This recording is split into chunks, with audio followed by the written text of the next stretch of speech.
to your doorstep.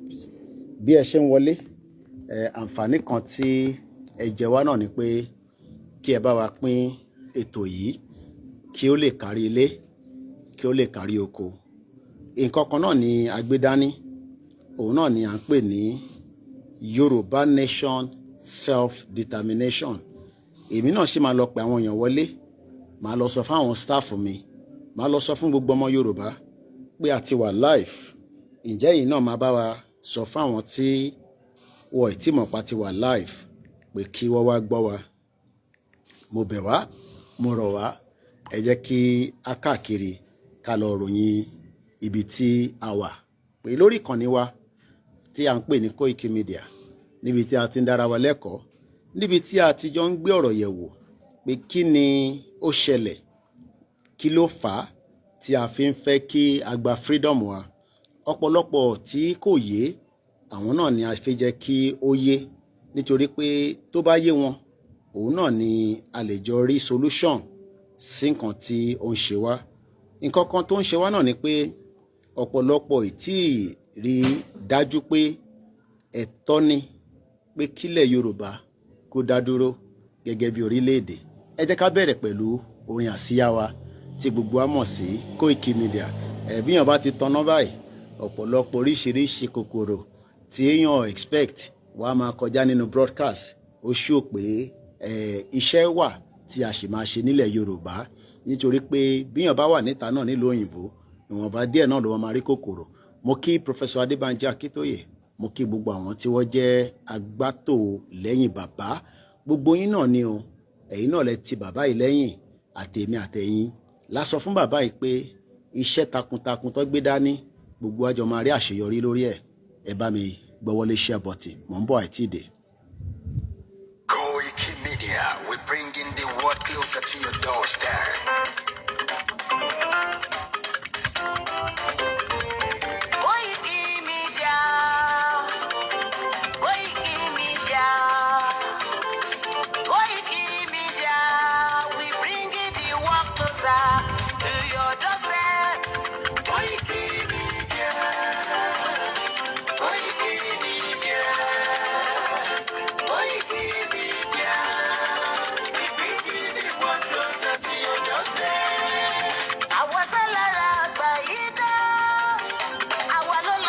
Tí bá rí kébù kan sí mo mind, ẹ ṣé.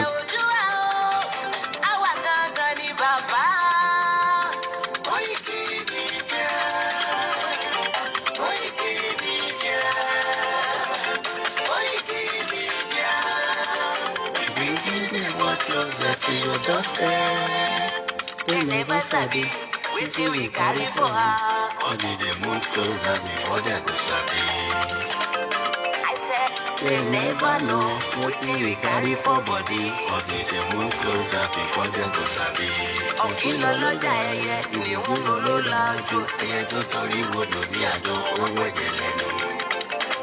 Ká ṣiṣẹ́ fún ilẹ̀ bàbá wa. Ká ṣiṣẹ́ fún ìlú bàbá wa. Ká jùmọ̀ sowọ́pọ̀ ká lè gbódúdú àga. Òdúdú àkóbá lè gbé wa. Ọmọ òdúdú á ṣe kiri. Ẹ dìde fún ẹ̀tọ́ adúláwọ̀.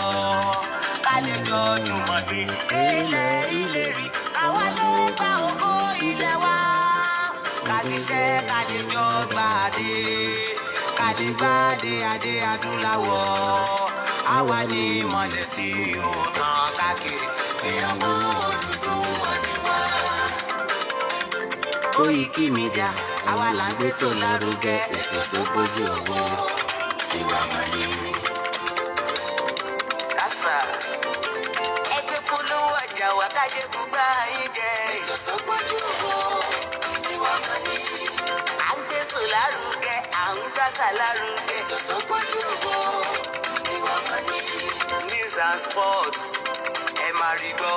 Ètò tó gbójú owó tiwa máa ní. Ọmọ Ìjẹ̀bú alárẹ̀ mi ló ní kí n máa ké tantan. Koikimedia ọ̀rọ̀ lágbájúmọ̀ mi o. Má bá ṣẹ̀rẹ̀ lọ. Ọmọ Yorùbá nìyẹn, ọmọ Yorùbá tata o. À ń gbádùn rẹ̀, ọmọ Ìjẹ̀bú alárẹ̀ mi. Ṣé ìlọ máa fìdí bọ̀ tẹ̀ mọ́lẹ̀ o? ẹ̀yin lọmọ ní kò máa dé máa dé máa dé, ẹ̀yin lọmọ ní kò máa wọ̀ máa wọ̀ máa wọ̀. Igbó máa wọ̀ kájòjì ò gbọ́dọ̀ wọ̀, àjòjì tó bá wọ̀ bẹ̀ á gbẹ̀dẹ̀ ní ẹbọra. Ẹ̀yin lọmọ náwó kóyìnbó tó dé, ìgbà kóyìnbó dé o, ó dáadáa tó pọ̀ sí o. Koikimedia ṣàwa ní bàbá. Koikimedia àwọn ní bàbá. Koikimedia àwọn ní bàbá. Àdáńtọ́ àtúnpèrè gidi. Koikimedia àwọn ní bàbá. Àwa là ń gbé tó lárugẹ gẹ́gẹ́ jọgbọ́ o. Koikimedia àwọn ní bàbá. Àbújá fẹ́tọ̀ ilẹ̀ wa, fẹ́tọ̀ ilẹ̀ Yorùbá. Koikimedia àwọn ní bàbá. Ọmọ Oòduà ni wá o, tọkàntọkàn. Koikimedia àwọn ní bàbá. Ìlú tó ṣe rí ẹlẹ́rìí òsì, àdéhùn bàbá yan. Koikimedia àwọn ní bàbá. We bring it one closer to your doorstep. Koikimedia àwọn ní bàbá. Afẹ́fẹ́ tó ń fẹ́ o tó ń kan jòkó lára ni. Koikimedia àwọn ní bàbá. Agbèrègbèdé Olódùmarè ló fún wa ṣe. Koikimedia àwọn ní bàbá. Gbogbo ayé ẹ̀gbọ́n àwa ní bàbá o. Koikimedia àwọn ní bàbá. Ẹ máa bọ̀ wá ẹgbẹ́ polówó ọjà yín wá. Koikimedia àwọn ní bàbá. Oòduà lágbèdá ní òtítọ́ lágbèdá ní. Koikimedia àwọn ní bàbá. A kì í sọ̀dálẹ̀, a kì í sọdí kẹta. Koikimedia àwọn ní bàbá. Ìhóró tán, a tó gbére kété. Koikimedia àwọn ní bàbá. Koikimedia we bring it one closer to your doorstep. Àwọn ní bàbá. Koikimedia is around to give us latest. Is around to give us latest. Ladies and gentlemen, ẹ mú kalẹ̀ sílẹ̀, ẹ tẹ́tí ẹ gbọ́ ètò tó gbójú owó. Ladies and gentlemen, ẹ mú kalẹ̀ sílẹ̀, ẹ tẹ́tí ẹ gbọ́ ètò tó gbójú owó. Koikimedia is around to give us latest. Mo kí ẹ̀yin èèyàn wa tí ẹ ti ń wọlé bí méjì mẹ́ta, mo kí wa pé ẹ kálẹ́ o, ẹ káàbọ̀ sórí ètò àlàáfíà, ètò kan tí ó ń sọ̀rọ̀ nípa bí ìran Yorùbá ṣe gbọ́dọ̀ tètè ní kíákíá tí kò gbọ́dọ̀ pẹ́ ju bó ṣe yẹ lọ, láti south títí dé north títí dé east ní gbogbo àgbáyé, pé ìyà tí a jẹ lọ́wọ́ àwọn amúnisìn ó jẹ́ ká fi òpin sí. Àmọ́ tá bá máa fi òpin sí, ọ̀pọ̀lọpọ̀ iṣẹ́ ló máa lọ lórí ẹ̀. Ǹjẹ́ ó ti mọrin àsíá wa àbí ẹ̀ tẹ̀ mọ́ rárá? Nítorí pé ńgbà tá bá tẹ̀ débi tá à ń lọ, àbí tọ́ tẹ̀ ní ó yá tẹ̀ ka ìwọ tó náà ń fẹ́ Yorùbá nation, ìwọ tó náà fẹ́ òmìnira. Ní mixlr ẹ má bínú torí pé a wà on the move, ṣe mixlr ẹ má bínú sí wa, a lè kó gbogbo gadget wa máa fi travel, so ìwọ̀nba gadget tá bá lè máa fi operate, ẹ má bínú sí wa. Tó bá dé stage kan, Koikimedia náà máa ní mobile transmission truck tá bá ṣe ń káàkiri tá à ń lọ láti Europe, ẹ̀ríyàn tó drive láti Europe ó possible, èèyàn lè gun ọ̀kadà, so ẹ má bínú sí wa ẹ̀yin tẹ́ ń béèrè fún mixlr. Ǹjẹ́ ó mọrin àsíá wa àbẹ́ ẹ̀ tẹ̀ mọ́ rárá? Ẹ jọ̀ọ́ tẹ́ ẹ̀ bá mọ̀, ó ṣe pàtàkì pé kí gbogbo wa pátápátá kí a lọ kọ́ bí wọ́n ṣe ń kà ní verse by verse, nítorí pé gbogbo wa ni wọ́n ti implement arise o compatriot àṣírọ́ ni àmọ́ ni ìyẹn la kọ́ fáwa ta lọ sí iléèwé. Ẹ̀yin tẹ́ ẹ lọ sí iléèwé ẹ miss anything, torí àwa ta kọ́ nísìn à ń try pé kó erase kúrò lórí wa, bọ̀ ó sì wà níbẹ̀. Ó wá ṣe pàtàkì pé orin ìbílẹ̀ wa, orin tí ó jẹ́ kí gbogbo ìdílé kankan mọ̀ ju gbogbo nǹkan lọ nígbà tí a wà lára àwọn tó ń fẹ́ òmìnira. Tó o bá fẹ́ òmìnira kò ń ṣe dandan o lè máa ka arise o compatriot, bọ̀ nílẹ̀ Yorùbá láìpẹ́ láì jìnnà lágbára àwọn tó nílẹ̀ kò ń ṣagbára tiwa torí àwọ̀ lágbára wọ́ọ̀ ní ka orin yẹn mọ́ nílẹ̀ Yorùbá. Kódà àti ráwọn gọ́vnà wa tó ti sọ fún wa pé in táwọn náà máa kà nìyẹn nígbà tá a bá débi tá à ń lọ nígbà tí àsìkò bá tó ẹ̀yin àgbàlagbà náà lẹ ní ìyẹn á máa ṣe kí ni fùrọ̀ á máa là ìyẹn á máa ṣe gá torí àwọn tó ṣì ń jẹun lọ́wọ́ àwa ti jẹ dínà. Ìjẹ́ wọn náà ti jẹ dínà? Èmi jẹ oúnjẹ 3 láàárọ̀, mo ti jẹ tọ̀sán, mo ti jẹ tìrọ̀lẹ́, mo ti jẹ pápánu. Bó ṣe láti rí nìyẹn. Bá mi tẹ̀lé ká lọ, mò ń bọ̀.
The first 20 minutes of any broadcast ó important, especially tíyàn bá ní message tíyàn fẹ́ deliver.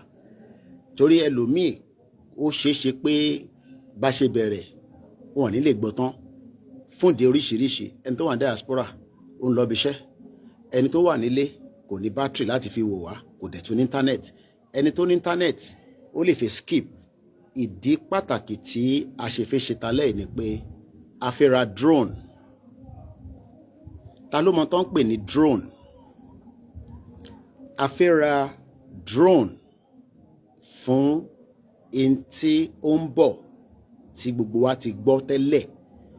Ìwọ tó bá mọ̀ tó ń bọ̀ yẹn, bóyá mọ̀ ó ṣeéṣe pé gbọ́ tẹ́lẹ̀ pò ń bọ̀. A ní fi ṣe ìbínú sí yín.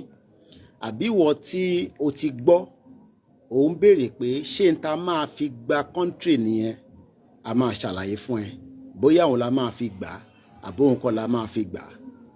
Àbí ìwọ tó ti gbọ́ bóyá o wá ń ṣe alátakò pé bàbá Akíntóyè lọ́lọ́run fẹ́ fi gàrí tíra pé ilẹ̀ Yorùbá máa dúró.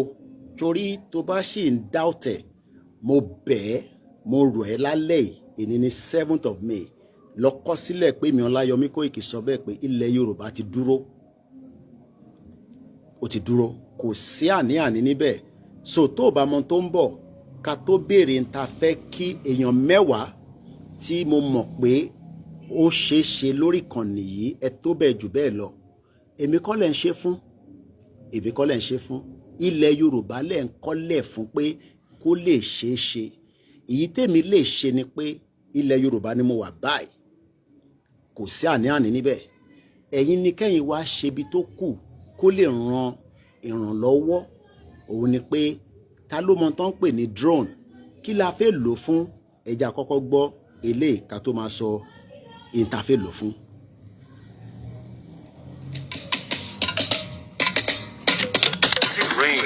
Gbogbo Yorùbá pátá lé lóko náà sọ pé èdè wa jọ wá lójú lápárapọ̀ dá dúró Yorùbá nation mo stand. Gbogbo Yorùbá pátá lé lóko náà sọ pé èdè wa jọ wá lójú lápárapọ̀ dá dúró Yorùbá nation mo stand. À ń fi àsìkò yìí ṣe ìkéde fún gbogbo ọmọ Yorùbá lápapọ̀ láti gbáradì fún àwọn ìwọ́de tí ń bọ̀ lọ́nà nípa pàtàkì orílẹ̀-èdè Yorùbá nation àti wípé ìdí tí a fi gbọdọ̀ dá dúró gẹ́gẹ́ bí ìpínlẹ̀ Yorùbá. Ìwọ́de yìí náà ni a máa ṣe káàkiri gbogbo ilẹ̀ káàárọ̀ òjíire bí tí bàbá wa onímọ̀ ẹ̀rọ emeritus professor Adébánjí Akíntóyè yóò ṣe olùdarí rẹ̀. ọdún 2025 yìí náà ni yóò bẹ̀rẹ̀, a sì máa kàn sí wa nípa oṣù àti gbogbo ohun tí a bá fẹ́ mọ̀. Olùkéde Ọláyọmí Kóìkì, agbẹnusọ fún olóyè Sunday Adéyẹmọ Ìgbòho.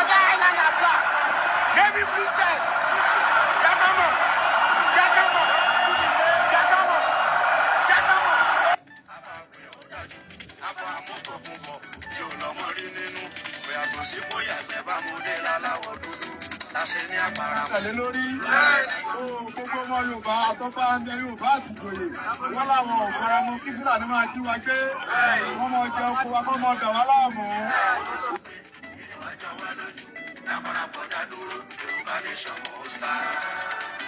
Ẹ pé kò ó Sunday mi, ẹ pé kò ó Sunday mi o, agbógun má ti di akọni nínú ìyàwó. Ẹ pé kò ó Sunday mi. Akọni tó ń yọ nílé òun tó ń gbá yín sílẹ̀ lójú ogun. Òun náà pè lálágbára. Mo mẹ́wé mo mẹ́bò mú olóògùn tó ń jẹ. Níwọ̀n bá yóò ṣe níwájú ìbò. Lẹ́yìn tí ó bá fẹ́. Lẹ́yìn tí ó bá fẹ́. Lẹ́yìn tí ó bá fẹ́. Àti yẹ́ o, Yorùbá lè nà ọ̀rẹ́. Ṣé lápọ̀rí? Kò lẹ̀ sí lówó fi ń tún téèyàn ṣe. Ìṣesí ẹbí takọni náà ni. Ẹ jẹ́ a jáde, ẹ máa bọ̀ ń ta ká ṣe ṣé kí ni o, kàtúyáyá kàtúyáyá. Let's come out and showcase ourselves.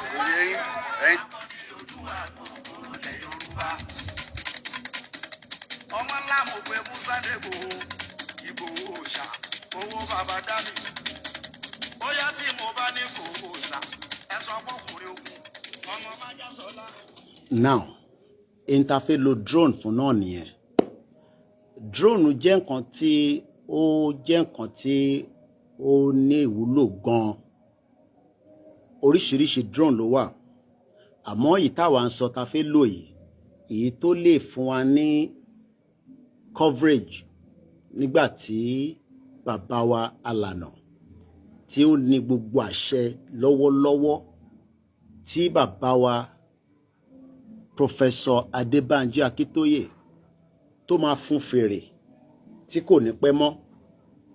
Nígbà tí bàbá bá ti fún fèrè yẹn, ó ti di dandan pé kí gbogbo ọmọ Yorùbá múra sílẹ̀. Lára ìmúra sílẹ̀ náà ni pé èèyàn 10 là ń bẹ̀ kí wọ́n wọlá ìran yìí, kọ́ wọlá gbogbo 60 million, kọ́ fún wa ní 100,000 each ká lè lọ ra drone yẹn tó jẹ́ 1 million naira. Owó tó kéré ni, bọ̀ fún ẹni tó bá ní owó tó pọ̀ ní bí irú àwa mídíà báyìí, torí tó bá jẹ́ pa ní owó ọ̀pọ̀lọpọ̀ nǹkan ànígbé wá báyìí níwájú.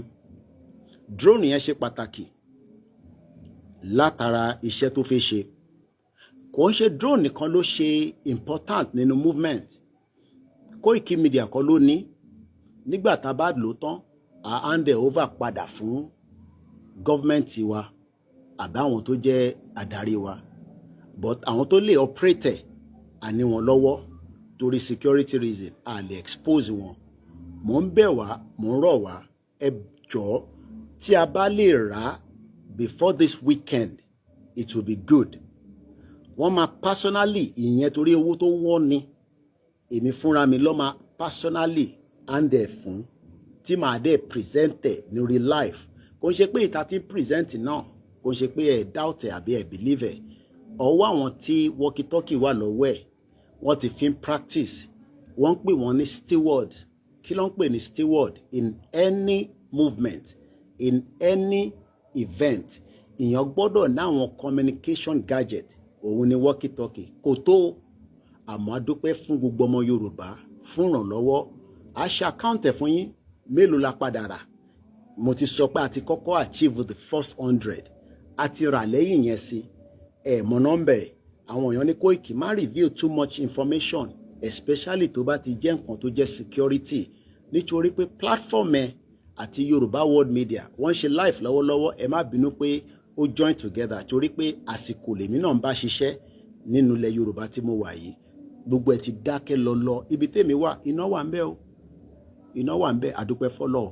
But in tí mò ń sọ ni pé èèyàn 10 ni mo bẹ̀ lálẹ́ yìí kí wọ́n ràn wá lọ́wọ́ 100,000 each àárá drone yẹn tí owó yẹn bá pé 1 million tó bá wá jù bẹ́ẹ̀ lọ mo lè guarantee yín kọ́míṣọlá kò gbọ́dọ̀ kú wọ́n send VN kan sí mi lénìí wọ́n ní kí n sọ fẹ́yìn èèyàn pé kẹjọ́ ẹ ràn wá lọ́wọ́ ẹni tó bá fẹ́ print nǹkan tẹ́ ẹ fẹ́ go through me ẹ pè wá à á sọ bẹ́ẹ̀ ṣe máa print ẹ̀ tí ẹ máa sanwó direct fún printer tó ní kankan ṣe pẹ̀lú Koikimedia bí ẹ bá fẹ́ ṣe sticker ẹ pè wá à á connect yín pẹ̀lú tẹ́ bá pè wá a lè access ẹni tó pè nítorí pé for security reason àwọn printer tó wà nílé wọ́n wà very skeptical àyà wọn ń já torí ìjọba Nàìjíríà àmọ́ tó lè ṣe gbogbo àwọn kan tá a ṣe ń ṣe yìí tó bá dé stage kan ẹ fọkànbalẹ̀ printer a máa print wá tá a bá ń ṣe rally lọ tí wọ́n ọ̀dẹ̀ bí anybody dá kò ń ṣe pé a fi ń dẹnu Ọlọ́run ló ń ṣe o kò ń ṣàwa o mélòó lèmi printer a máa print oríṣiríṣi materials wá tá a bá ti jáde bọ̀ nítorí pé ìjáde yẹn wọ́n ní ó ń súnmọ́ bọ̀ ó ń súnmọ́ bọ̀ ó ń súnmọ́ bọ̀ ọjọ́ wo ni èmi ò mọ̀ o bàbá wa Akíntóyè nìkan ló ní àṣẹ yẹn lọ́wọ́ bọ̀ mo bẹ̀ wá owó tá bá rí tó bá lé àá fi ṣe àwọn nǹkan míì tá tún máa hand over àwọn nǹkan míì pọ̀ tá lè ṣe lóríṣiríṣi nǹkan kéékèèké but eléyìí tá fẹ́ rí lè ṣe tó sọ fún mi pé Koiki ṣe ti ní drone mo ní a ní but àwọn ọmọ yẹn ní battery nǹkan nǹkan má sọ yẹn so wọ́n ti fún mi ní price drone yẹn láti ọ̀sẹ̀ kan sẹ́yìn nísìn mo sọ náà lórí program pé wọ́n ti fún wa ní wọ́n ń pè ní mini 3 oní 350,000 wà but wọ́n ní èyí tó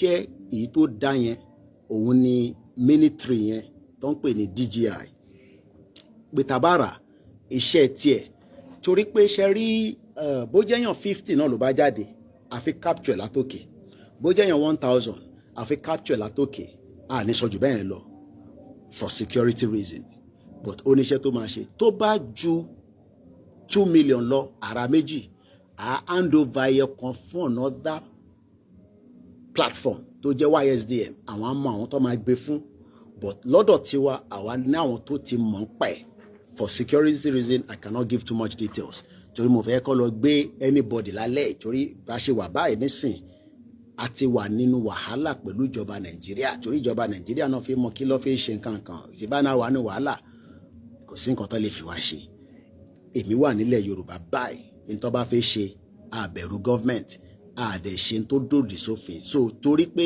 24 minutes ni broadcast ti lọ ibi tẹ bá gbọ́ dé tẹ́ gbọ́ mọ́ drone ni mo ṣe torí ẹ̀ jáde lálẹ́ mo fẹ́ jẹ́ ká tètè rà á mo mọ̀ pé ẹ̀yin diaspora ẹ̀yin náà ni máa wá ké bá tẹ bá fún wa ní kékèké ó lè pẹ́ ni mo ṣe ni mo nídìyàn 10 ẹ̀yin 10 yẹn tẹ bá wá kódà àdúpẹ́ lọ́wọ́ yín bẹ́ẹ̀ bá ní kí n má dárúkọ yín ní live lọ́n mọ̀ yín èmi máa fi dárúkọ yín but ẹ lè fi ní ká má dárúkọ yín ó wà understandable but tíyàn 10 yẹn bá jáde tí mo rí 100,000 yẹn màá ní kí bàbá Akíntóyè bá kí yín láti fi fòǹtẹ̀ sí màá ní kí bàbá mi Professor Adébánjí Akíntóyè màá ní kó dúpẹ́ lọ́wọ́ yín mọ̀ pé lè sọ pé kò necessary but à ní kó dúpẹ́ fún yín pé kọ́kọ́ dúpẹ́ so à ní sọ jù bẹ́ẹ̀ lọ ẹni tí ó bá nídìí láti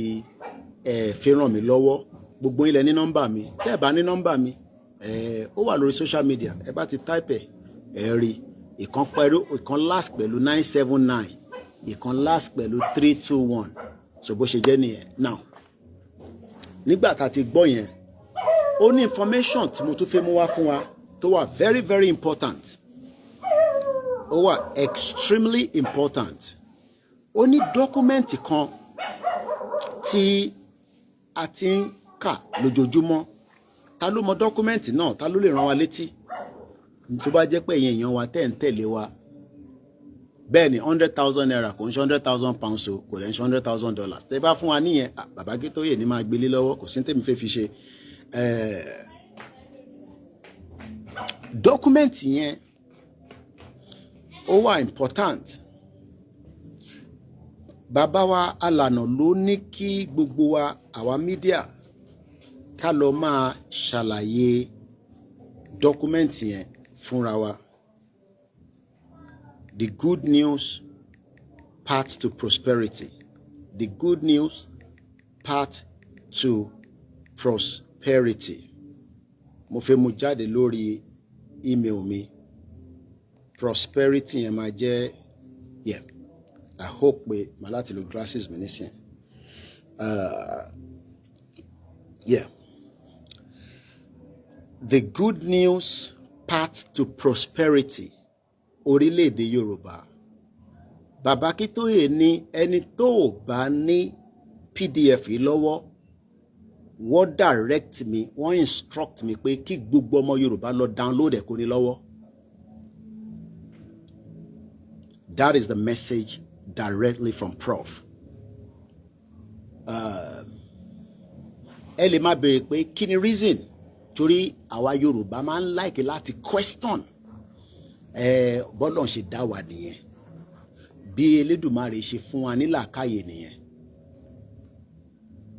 Mo kí gbogbo wa lẹ́ẹ̀kan ṣe kalẹ̀, ọ̀rọ̀ tó important là ń sọ lọ, tá bá ní ká máa dárúkọ àpẹ àwọn tó ń béèrè account number ẹ jọ̀ọ́ gbogbo ẹ̀yin team mi ó wà important tí bó bá ń ṣe program tó wà important báyìí táwọn èèyàn béèrè account number á jẹ́ pé sí lórí show nìyẹn.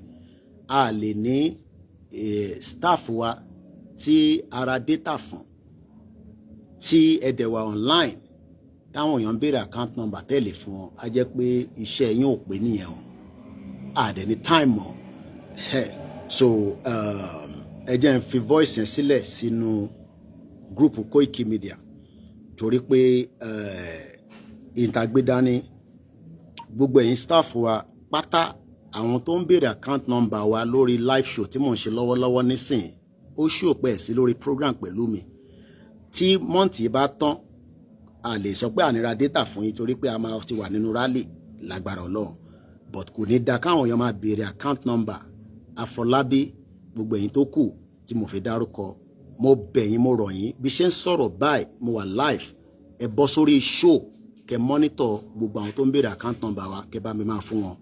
Now mo kí gbogbo alẹ́ nǹkan sí o, èmi náà ni mo ní our last man standing, last woman standing apọ̀, àmọ́ presently gbogbo wa náà ni ọmọ kan lẹ̀ Yorùbá. Iṣẹ́ tó ní kálukú máa ṣe ọ̀tọ̀ọ̀tọ̀ ni. Ibi tọ́lọ́run darí èmi sí lórí ìrìn àjò yìí òun ni mo dúró lé lórí. Èmi ò mọ bó ṣe ń ṣe nǹkan mi, mo ń ṣe security, mo mọ̀ nípa accounting, bọ̀ nípa pé ká sọ̀rọ̀ ẹ̀bùn tọ́lọ́run fún mi nìyẹn. Mo fẹ́ kó yé wa pé ṣẹ́rí Nàìjíríà tí mo wà nínú ẹ̀ lọ́wọ́lọ́wọ́ ẹ̀ kò sí nǹkan nínú Nàìjíríà mọ́, kò sí nǹkan mọ́ nínú Nàìjíríà. Tá bá ní ká ṣe máa ṣàlàyé fún yín ní time yẹn mọ́ nísìn. Mo ti sọ fún wa pé is a movement that is going from stage to stage. Ẹ jẹ́ ká padà sórí path to prosperity. The good news path to prosperity. Professor Akíntóyè wọ́n lo ọ̀pọ̀lọpọ̀ oṣù ọjọ́ àìsùn kó tó lè draft kìíní pẹ̀lú àwọn tọ́jọ́ jẹ́ group wọn. Báwo lẹ ṣe máa rí dọ́kúmẹ́ǹtì yìí? Ẹ má pè mí as individual, kò sí time yẹn tá fi máa spread ẹ̀. Màá share jáde tonight again. After tonight, I will not have the privilege or the time to share it out. So what I'm doing right now is I'm sending it out and it will eventually get to people. Ẹni tó bá wà lọ́wọ́ ẹ̀ kó send it to the next person. Tẹ́ bá pè mí as individual, I will not have the time to share it to you. I am very busy right now, and we are on the move every day, every minute, and we are on different locations and different places trying to get the message of hope fún gbogbo ọmọ Yorùbá.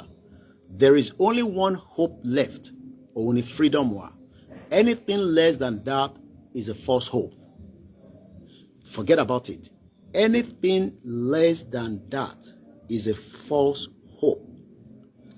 The good news path to prosperity. I'm going to read the introduction and read the content. The instruction tonight coming from Kutonu, from Professor Akintoye, ó ní pé kí gbogbo ọmọ Yorùbá pátá kó lọ ní copy lọ́wọ́.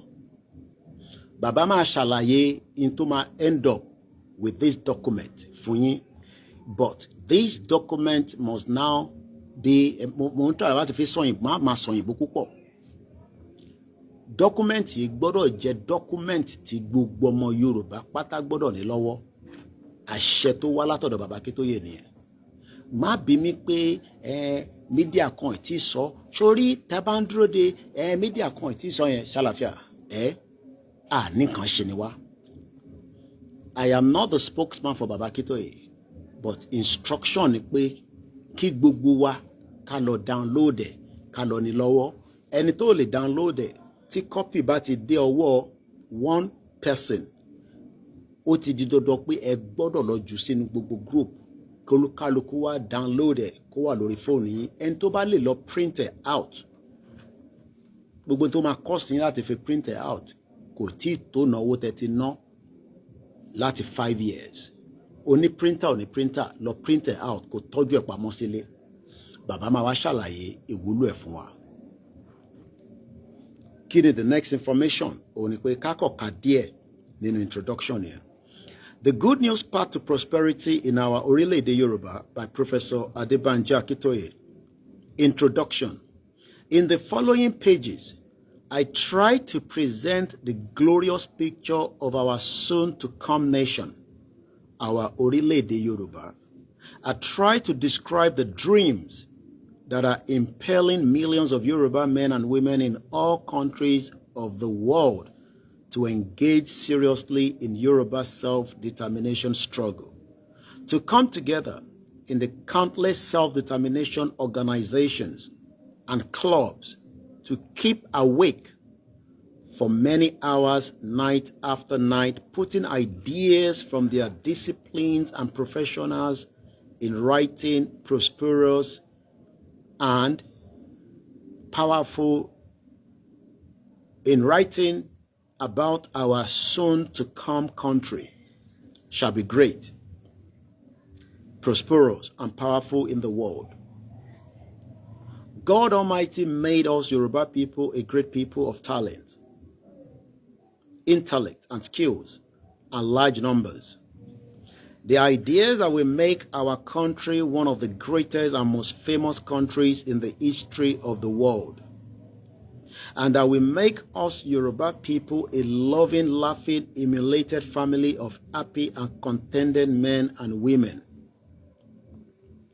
A lot of the intellectual and other effort by our people come to me as a father of the self-determination struggle. Altogether, they make me humble, happy, and proud. Enjoying my own speciality and insight, I hereby put forth. This is a key information. I hereby put forth.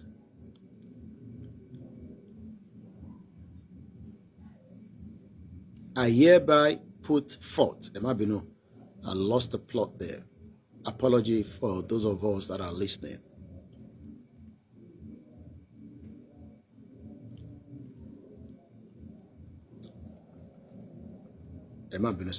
Apologize like I say.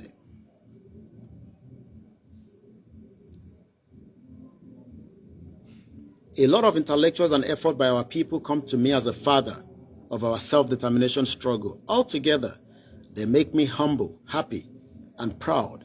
Enjoying my own speciality and insight, I hereby put forth, point by point, the main items of what I perceived.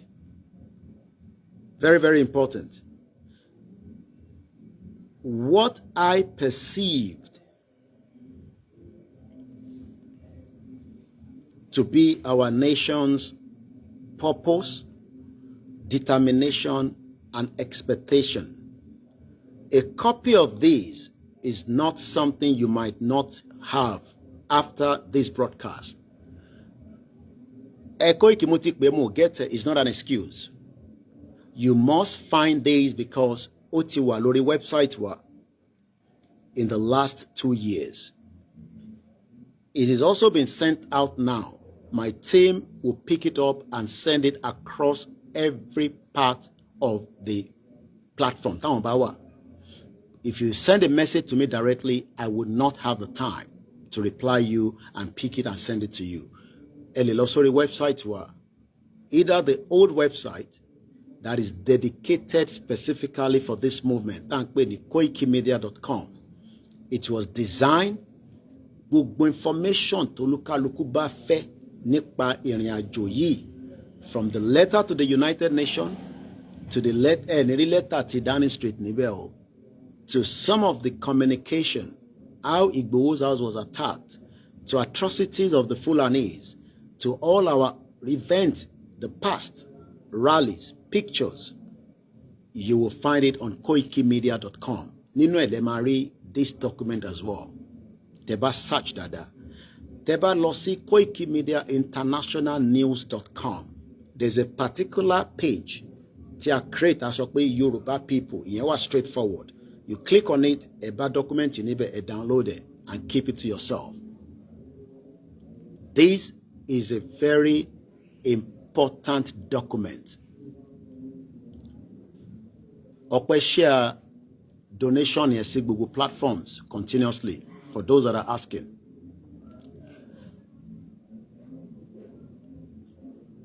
Let me take that again. I hereby put forth, not me, this is Professor Adebanji Akitoye, wọ́n sọ fún wa pé I hereby put forth, point by point, the main items of what I perceived to be our nation's purpose. A gbọ́dọ̀ mọ̀ kí ni purpose in ta fi jà fún àti kí ni tó o bá mọ̀ tó ṣe fi jáde fún rally mo sọ fún ẹ láàárọ̀ yìí, you might as well sit in your house. Gbogbo àwọn tájọ́ ń ṣe program pẹ̀lẹ́yìn tẹ́ ń gbọ́ wa gbogbo yẹn kọ́ ló máa jáde, but ìwọ tó fẹ́ jáde o gbọ́dọ̀ lè ní understanding. Àbọ̀rọ̀mọ̀ yẹn nísìn o gbọ́dọ̀ lè ní understanding of why you want to come out.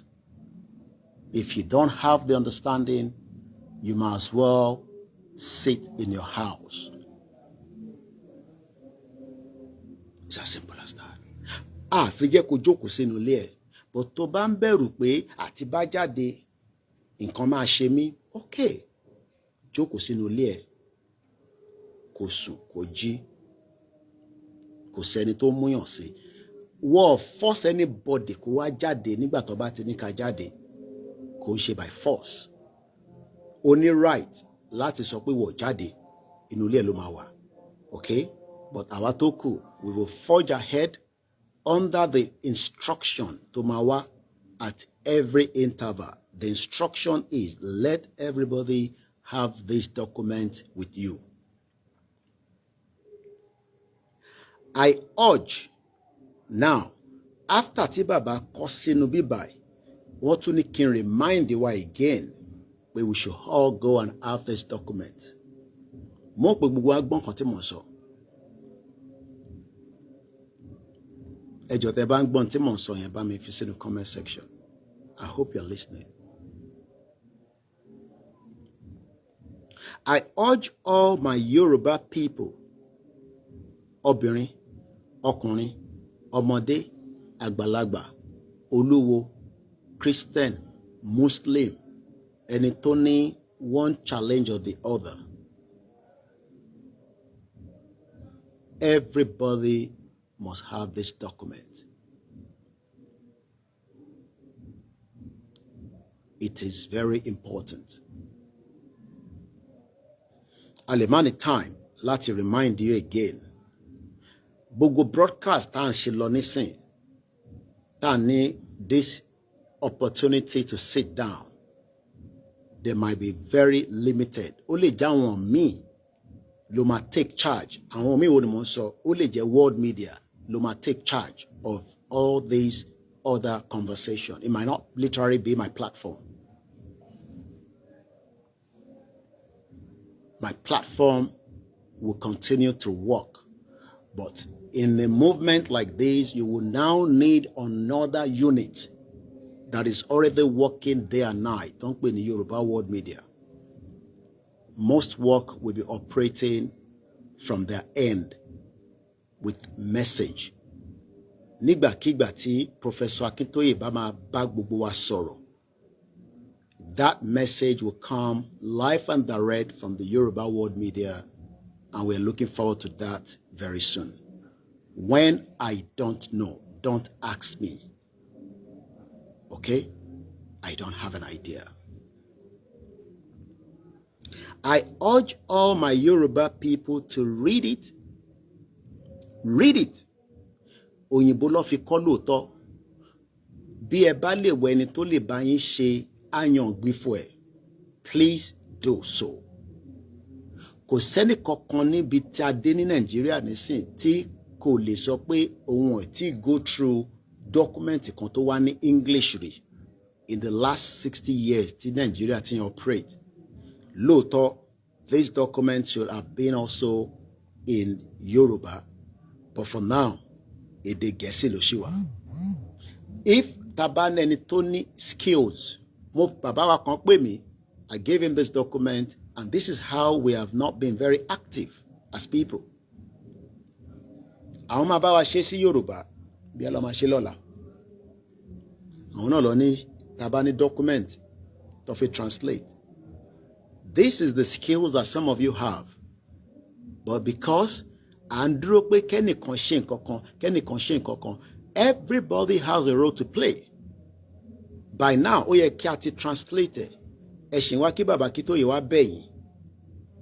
This is our responsibility. Ẹni tó bá study Yoruba, tó mọ Yoruba dáadáa, by now this document should have been converted to lè fi Google translate it, because wọ́n ní Google nígbà míì nǹkan kátàkátà ló máa ń sọ. But I'll leave that for now. It's in English. How you translate it, I don't know. You would have to go and find out that yourself. I can't help you on that. I have tried, and we are still working. Mo de fẹ́ kẹ́ni kankan yìn mí because I think the country wa. Tá bá délé lérí lágbára Ọlọ́run, en tí ẹ bá fẹ́ ṣe fún wa ládùúrà ní kankan but for now, until the job is done, the job is not done. Yoruba Nation is not on social media.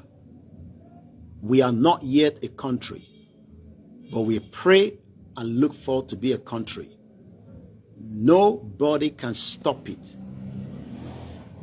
It does not matter how powerful they are in the world.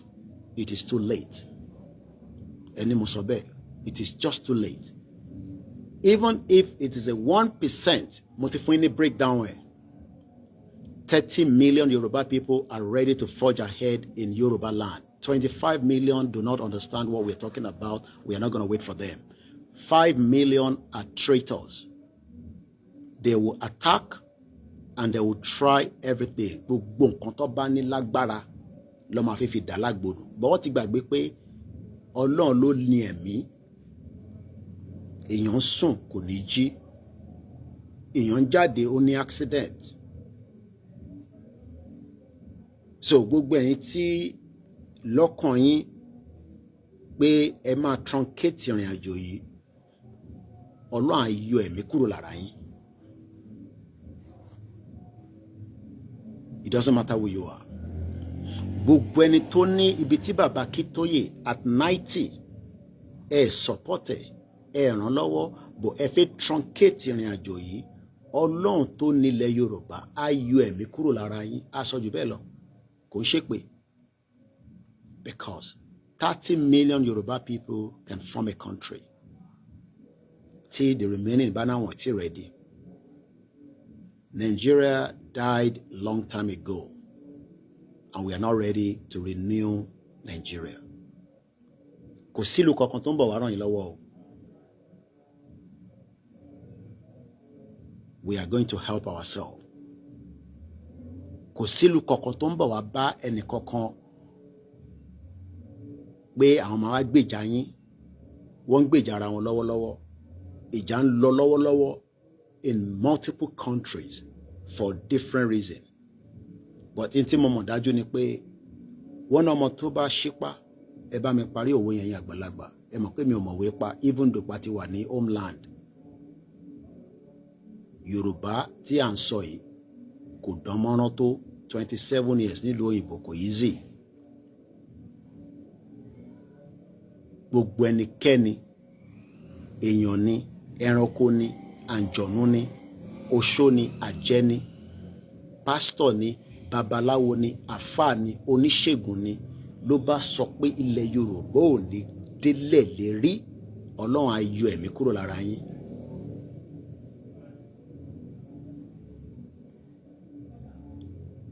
Kò sí whoever you are. I urge you all, my Yoruba people, to read it. Read it. Eka. And I urge you to endeavor to bring the benefit of his or her speciality to bear on his own various points. Over 33 content ló wà nínú ẹ̀.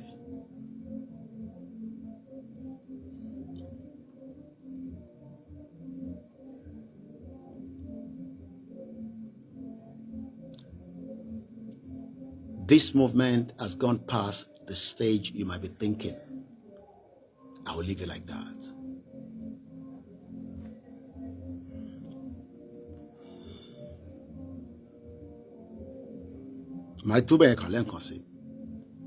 I urge all Yoruba people to read it. I urge each to endeavor to bring the benefit of his or her own speciality to bear any of his various points. In its totality, this manifesto from those of us who are fighting our sovereign nation, it is not meant for everybody. Kò ń ṣe fún gbogbo yàn. But fún wọn tó gbà tó dúró lórí pé lótìtọ́ ìntàgbé dání, lótìtọ́ ìntà ń béèrè fún, lótìtọ́ ìntí a fẹ́ torí ẹ̀ béèrè fún freedom wa, lọ wá bó ṣe máa rí dọ́kúmẹ́ǹtì kò tọ́jú ẹ̀ pamọ́ sọ́wọ́. Tó bá lè print ẹ̀, kò ṣe tó bá cost ẹ̀, print ẹ̀ kò tọ́jú ẹ̀ pamọ́ sọ́wọ́. Baba Kitoye will explain further to us at the appropriate time. In its totality, this is a manifesto, and you now see why it is important. This is a manifesto. Afigba country. Okay. Taba figba country. Kí ni nǹkan tí a fẹ́ lọ ṣe tá bá dé nu country ọ̀hún?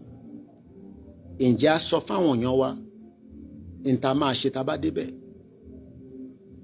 Kí ni expectation? Irú ìjọba wo la fẹ́ ṣe? Irú àǹfààní wo ló máa jẹ́ fún èmi àti ìwọ? Ǹjẹ́ ó wọ́n tẹ̀ pé kí a dìde àbí ká sì sùn? Torí 25 million Yoruba people bí ṣe sọ níjẹta wọ́n ṣì wà lójú ọ̀run. Àwọn 25 yìí tó wà lójú ọ̀run yìí kò wù wọ́n kó wà lójú ọ̀run, àmọ́ the current system kò fún wa ní access láti jẹ́ kí wọ́n mọ òkodo ọ̀rọ̀. Kò fún wa ní access láti deliver the future tó ti kọjá future táwọn wà nínú ẹ̀ nísìn tó ń pè ní Nigeria. The future of Nigeria died. Èèyàn kan béèrè lọ́wọ́ pé báwo làwọn ṣe máa print ẹ̀. Tẹ́ bá ti ní document yẹn lọ́wọ́, tẹ́ ní printer lọ́wọ́, you can print it at home. Ẹni tó ní printer, tẹ́ bá lọ sí anywhere around the world, tẹ́ bá wà, internet cafe ni, printing shop ni, ẹ̀yin tẹ́ bá jẹ́ àgbàlagbà, ẹni káwọn ọmọ yín tó ń print, tó ń mọ bó ṣe ń print nǹkan, ẹni kó bá yín print document yìí kó wà lọ́wọ́ yín. Mo fẹ́ compare pẹ̀lú any book torí pé a fẹ́ jẹ́ kí ọ̀pọ̀lọpọ̀ máa fi ẹ̀mí wọn sí pé eléyìí ta tún ní kẹ́ lọ ṣe yìí a fẹ́ link ẹ̀ mọ́ religion, kò ní kankan ṣe pẹ̀lú religion. It's our manifesto and it has messages inside. So printing it is the most easiest thing to do. How do we print it? Tẹ́ bá ní printer nílé, tẹ́ bá send ẹ̀ sí printer, á printer jáde. Ẹni tó ní printer nílé, ó easy fún yín tó bá fi sínú dọ́kúmẹ́ǹtì email sí email, tẹ́ bá send ẹ̀ sí email èèyàn. Kódà tẹ́ bá send ẹ̀ sí WhatsApp èèyàn, àwọn á mọ báyìí máa print ẹ̀. Reason ni pé tá ṣe ní kẹ́ print ẹ̀ ni pé it becomes something tó wà tó ṣe feel lọ́wọ́. Tó bá wà lórí fóònù yín náà ẹ máa feel ẹ̀, but yàtọ̀ ni pé kò wà bí paper document. In tí mò ń sọ yé wa, in tí yàn print jáde tó wà lórí fóònù èèyàn, orí fóònù mo ti ń kà nísìn. Èmi ò ní copy lọ́wọ́ báyìí, but copy mi wà ní ọwọ́ mi, but kò sí lọ́wọ́ mi níbí báyìí. So that is what I'm explaining. It is one of the most easiest thing. Printing is just printing like a paper, printing a document. Torí àǹfààní àwọn tí wọ́n gbọ́ àgbọ́yé ibi tí mò ń sọ yẹn. The last paragraph, ká tó wá sáré go through content ẹ̀, ká tó wá bẹ̀rẹ̀ ìrìn àjò program wa. Mo dúpẹ́ lọ́wọ́ àwọn backend team mi pé Mr. Koiki, nígbà tẹ́ ti ní ẹ fi ṣe nínú ilé àkókò mọ reason lọ bá mi tan coil pé káwọn mosquito tó ń káàkiri bàbá ìlú òyìnbó kó má bàa jẹ mí. Mo dúpẹ́ lọ́wọ́ yín o, mo mọ̀ lóore ẹ̀yin backend team wa tẹ́ ń ṣètọ́jú fún mi. Ọlọ́run bá ń tọ́jú ẹ̀yin náà. Àìníṣe lásán, àṣeyọrí ni gbogbo a máa ṣe. In its totality, this is a manifesto from those of us who are fighting for our sovereign nation, our independent Yoruba country, separate from Nigeria. In tó ń ṣàlàyé fún wa ni pé ẹni tó believe nípa Yoruba nation, website tẹ́ máa ti rí òun náà ni koikimedia.com àbí koikimediainternationalnews.com.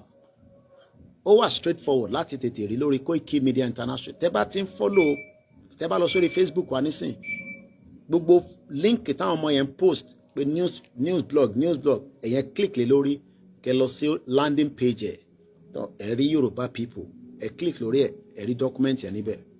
Ó wà straightforward. Ẹni tó bá ti lọ sórí website wa rí, ẹ bá Yorùbá people nínú àwọn pages yẹn. Ẹ mọ̀ pé tí wọ́n bá wọnú website, home page wà, nínú home page ó ní sport, ó ní this, ó ní that, but ìtọ́kọ Yorùbá people sí, tẹ́ bá click lé lórí lẹ́sẹ̀kẹsẹ̀ á gbé information yẹn jáde fún yín, ẹ dẹ̀ download ẹ̀. So tẹ́ bá lọ sórí Facebook wa nísìn, gbogbo Facebook wa àti Twitter wa, ojoojúmọ́, kódà tí bá ní kí n lọ wo Facebook wa nísìn, kí n kàn fún yín ní as an example lórí Koiki Media, kí ni the last post táwọn ọmọ wa post, àwọn ọmọ yín náà ni, torí pé ẹ̀yin náà ló ń ṣiṣẹ́ fún, kò ṣe mí. Tàbá ní ká lọ wo nísìn, the last post yàtọ̀ sí live tá à ń ṣe lọ́wọ́lọ́wọ́ nísìn, òun ni 2 hours ago tó sọ pé 6 European nations reject any demographic or territorial change in Gaza. Koikimediainternationalnews.com òun ló wà wájú mi. Tí bá click lé lórí nísìn, on load by mo lè ní kó wá lọ ṣe ní open an external browser, á gbé mi kúrò lórí Facebook. So this is what that page looks like. Very straightforward. It brings you to this platform tó ń pè ní Koiki Media. Lórí Koiki Media nísìn, ibì kan wà níbẹ̀, like I said, mo kọ síbẹ̀, I did this specifically made it for that purpose. Ṣé ti rí kó ní different, ẹ bá ti dé ẹ̀rí home, about, African news, blog, contact, FAQ, Koiki Media social media, Koiki Media YouTube, my account, portfolio, sport, world news.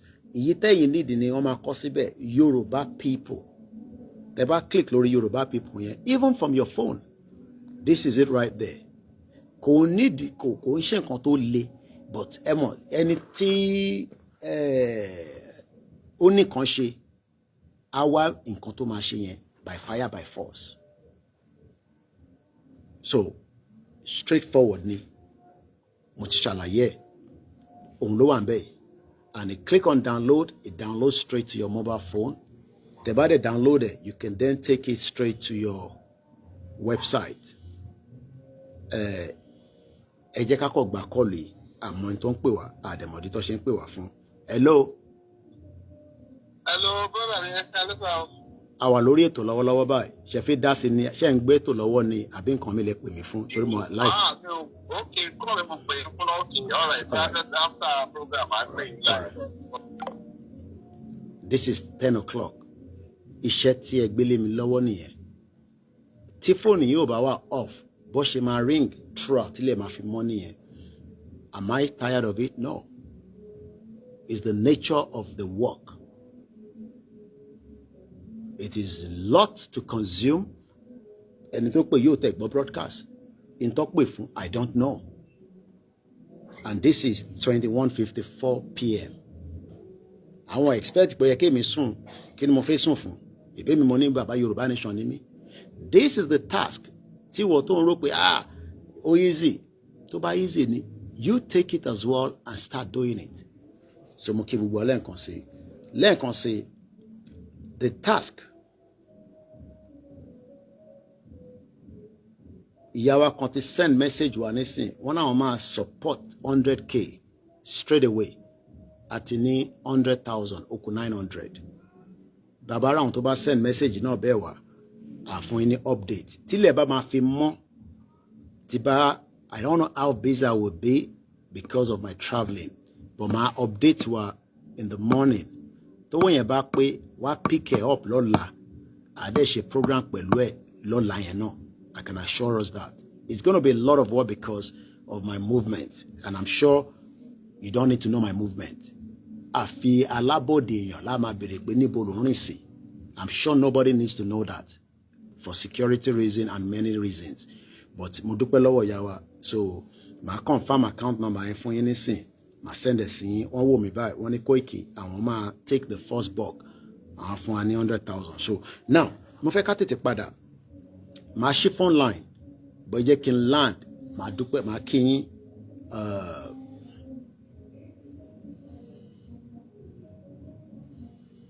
Another call. Mo busy nísìn, mo busy nísìn, mo wà lórí live nísìn, mo dẹ̀ fẹ́ kó disturb me. Mo busy nísìn, mo wà lórí live. So má tún pè nísìn for now, mo busy. Gbogbo message tó bá fẹ́ give me jẹ́ kó dọ̀la. Mo wà lórí live báyìí nísìn, torí tó bá tún pè mí after this, màá block ẹ̀. Mo ti sọ fún ẹ nísìn, mo wà live, mo ń deliver message tó wà important. Àwọn ọmọ mi náà ni. Okay, ìyàwó ẹni Koiki, àwọn ti sán, and I can go in and I can confirm it. And I can tell us that adúpẹ́ lọ́wọ́ wọn ẹ ṣé gan ni. Wọ́n ti ní kí n má dárúkọ wọn. Definitely I will not. I will not. Àwọn tó ń ṣe wọ́n ní okay, mo lè confirm pé 300,000 ti wà l'account mi báyìí because 5,000 naira ló wà l'account mi tẹ́lẹ̀. Mo sọ fún pé àlówó lọ́wọ́ bó ṣe ń wọlé là ń ná, bọ̀ ilé nísìn kò ṣe é ná torí owó mi kọ́. Mo lè confirm pé èèyàn mẹ́ta ti send 100,000 wọ́ọ̀dẹ̀ ní kí n dárúkọ. 300,000 ti wà l'account wa. Ẹ need me. Kí wá? Ọ̀dà. Okay. Ẹ̀yin gbádùn ọ̀rọ̀ mi. So mo dúpẹ́ lọ́wọ́ èèyàn mẹ́ta wọ́n fún mi ní authority kí n dárúkọ wọn. But mo lè sọ fún wa pé àti ní 300,000. Ó kù 700,000. Ẹ má sọ mọ́tò yẹn, ó máa pick yẹn. So ó máa kù 700,000. So ó ṣeéṣe pé first thing láàárọ̀ ọ̀la màá deliver drone yẹn fún wa. So ẹ jẹ́ ká tẹ̀síwájú torí àìtí parí ọ̀rọ̀ ibi tí bàbá ní kí n direct message sí lálẹ́. Ẹ mọ̀ pé bàbá kọ́kọ́ gbọ́dọ̀ rán mi iṣẹ́ kí èmi tó jíṣẹ́ ara mi, but mo kọ́kọ́ jíṣẹ́ ara mi kí n tó jíṣẹ́ bàbá torí bàbá ò ní kí n wá sọ pé àwọn fẹ́ drone. Bàbá kí tó yẹ kan ló ní pé kí wọ́n sọ pé àwọn fẹ́ drone. Koikimedia ló mọ̀ pa ní the drone. Èèyàn náà ti pè mí pé a ní the drone. Mo dẹ̀ ti ní kó lọ check ẹ̀. Àwọn staff mi ló tún wá rán mi létí pé ṣé mo mọ̀ pé èmi náà mo ní ó ń súnmọ́ bọ̀ àmọ́jọ́. Ṣé mo ti sọ̀rọ̀ drone ẹ̀ mo ní mo ti ṣe, mo ní ti bá máa ṣe program lálẹ́ yìí máa fi ṣe priority, which is exactly what I'm doing. So mo dúpẹ́ lọ́wọ́ àwọn èèyàn mẹ́ta, ó kù èèyàn méje. Like I said, tí ó bá lé tó bá lé màá sọ iye tó lé fún wa. àdẹ́ fi sọ pé okay kí lẹ ká tún ṣe sí, but drone yẹn ni priority for now. So just to close on this message of the good news and the path to prosperity in its totality, this is a manifesto. Kí ni wọ́n pè ní manifesto? Gbọ́yìnbó bàbá kí tó yẹ ló gbọ́yìnbó àwọ̀ lọ sí school. Ẹ jẹ́ ká sáré lọ wo meaning in tó ń pè ní manifesto. Tàbá ní manifesto meaning ẹ̀. Manifesto. Èmi máa ń like kí n sọ lẹ́ẹ̀mẹ́ta. Manifesto. Tàbá sọ pé Manifesto. Is a very important word that has been abused by the Nigerian government. Mo bẹ̀ máa rò pé Yorùbá nation tí a fẹ́ wọnú ẹ̀ nǹkan kan wà tí àwa diaspora ta máa ń ṣe ta bá wálé, a máa ń lose a little bit. Africa ni mo wà, Nigeria mo wà. It is out of conscious. Torí a fi pé kò ṣe pé ìlú yẹn ò ní òfin, but lawless òfin ló ní. Torí pé òfin tí Nigeria ń lò, it is not with the people. Gbogbo ala mọ̀ yẹn. But when the politicians are coming out, they always come out with manifesto. But how many of us have had their manifesto as pamphlet?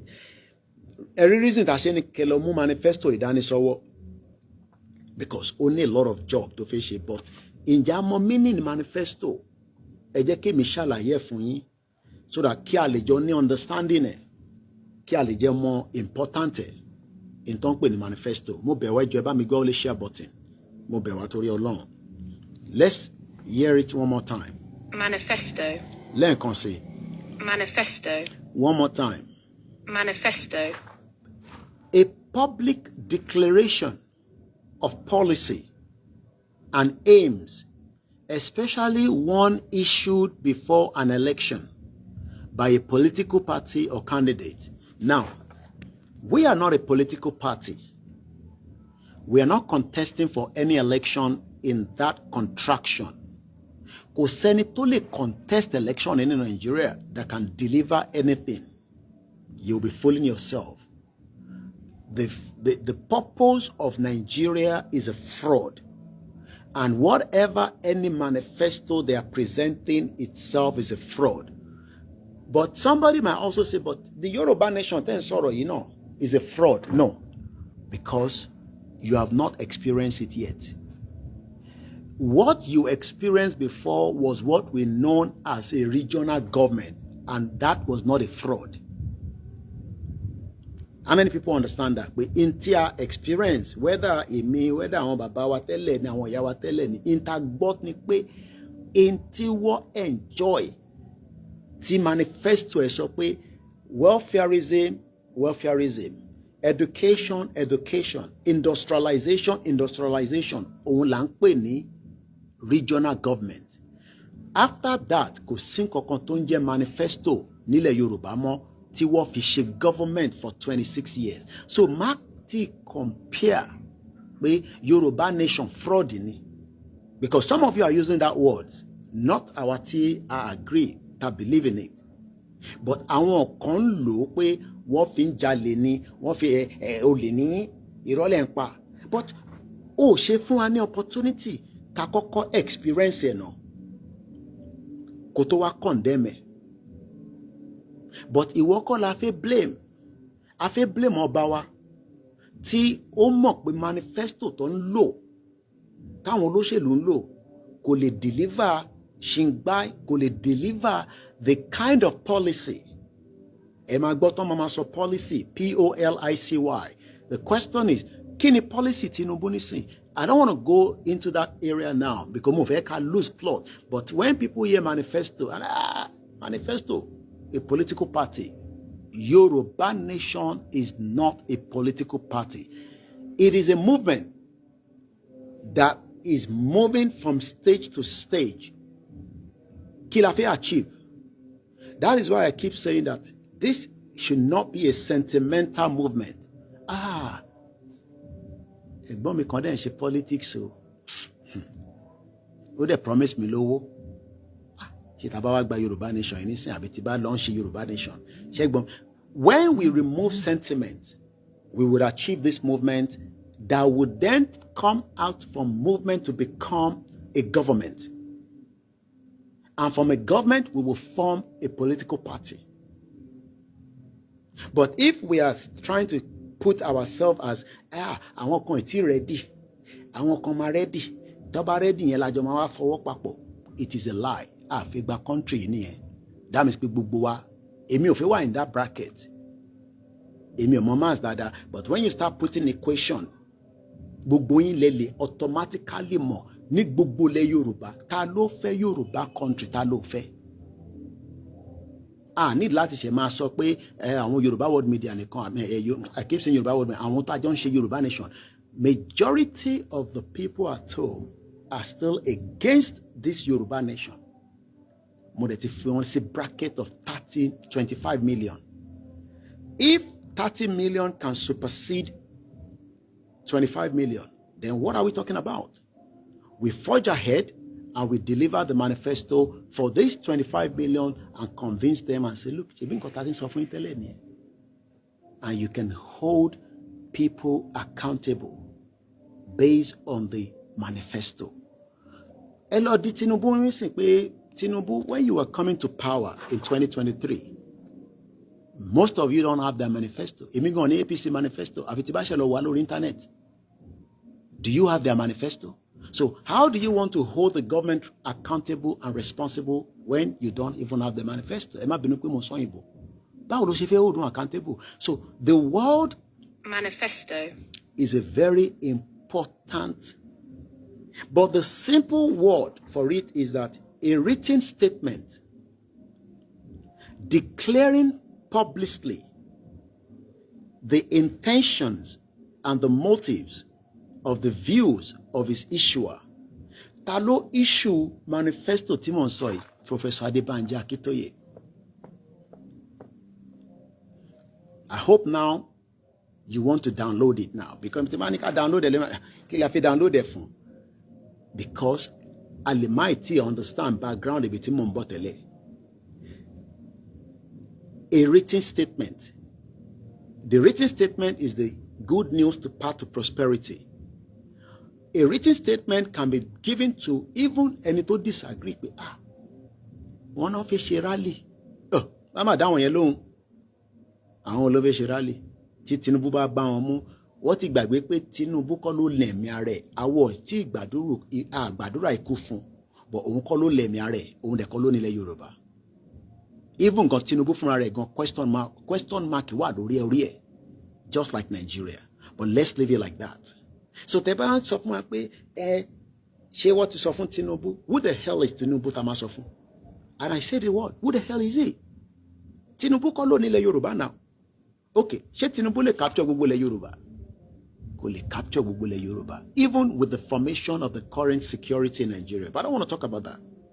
What we need to do right now at this final stage is to go out there and tell our people from the south of Ilorin down to Kogi, Ondo State, Ekiti State, Osun State, to all the local government and present to them ìdí pàtàkì tí ilẹ̀ Yorùbá ṣe gbọ́dọ̀ dúró. If we can do that, then we can work hand in hand to help this movement. So the word manifesto. Tá bá sọ pé Manifesto. Manifesto is very, very important. It is unique. A written manifesto is a statement declaring publicly the intentions, motives, and views of the issuer. Now, let me quickly play this. I watched this and I was asking myself, in just serious, when we talk about the kind of people that operate within Nigeria, ẹ farabalẹ̀ kẹ́ gbọ́ inti argument tí arákùnrin tó present as one of those that you might ask, and sort insecurity in the land. But this is how he was able to tell us when he was speaking on Arise Television. Ẹ̀gbọ́n kan tí bàbá yìí tí ó sọ. And you will start to understand the reason why Nigeria failed as a country, and it is not likely to work. And if you're still in that bracket that it's going to work, you are wasting your bloody hell time because it is too late. It might be because the internet connectivity is not a little bit as strong because we are on the move. But ejeki toba load my play. So going back to the word manifesto, this was, some of you must have watched it, but just for those that have not watched it, his name is Senator Jimoh Ibrahim from Ondo South. This is what he said. I think it's clear now. National Security Summit. Yes. He said the Senate should not waste money in a conference. They should strengthen their oversight of the security sector and enhance accountability. What is your response? My response is that you need legitimacy of decision. The Senate we are 109. We don't claim to have monopoly of wisdom. As President and Senate President is, he gives right to everybody to talk. Security matter. It might be even your house, your guy. No, but you're not answering me. I'm asking you now. I want us to listen to a Yoruba senator talking about security. Yeah. The Megan in your house may have better opinion than you concerning how the house is being secured. You cannot dispense and say their opinion doesn't matter. No. In security, we gather a lot of information and intelligence report. So you cannot say, don't waste money, go and do oversight for you. Oversight what? We're talking about national security. You are saying there's no oversight, army and police, and that will give you a result of security. I am a blunt person. I confront the brutal facts. This is not the one that I saw. The one I saw was on Instagram. But Mulowo, Twitter. This is not trending. Even though these are the kind of message that should be trending more far than any other thing. But what the Nigerian media are doing is that they pick cherries in Tofeka Onyogbo. Yes, I have it now. I knew I listened to it on the Teba Losori Linda KG. Was just another part of what he said. But and ask me now, Kini Manifesto APC sọ nípa security ilẹ̀ Yorùbá, ilẹ̀ Igbo, ilẹ̀ Hausa, and the whole of Nigeria. Ẹ̀gbọ́n tí Senator Ibrahim Jimoh, a representative representing us from Ondo South. Ẹ̀gbọ́n tó sọ. We are now on the 5th month, first week of the 5th month. You didn't put the studio together in 1 week or in 1 month. I know how many years Udoka have been working to put this place. Yeah, but before... So what, just a minute, I didn't okay, go on. Sorry, go on. Now the issue is that you cannot say President passed a budget in January and then end of April, you expect that everybody should be secure. It doesn't work. It does 2021. Torí òyìnbó tó ń sọ, ó ní Tinubu pass a budget in January. Àwa expect kí security were active by April. Argument it here. These are the lies embedded in the manifesto. Ìyẹn ìwọ tó ń sọ pé fraud ní Yorùbá nation. Ó ti jẹ́ ká lo manifesto yìí now.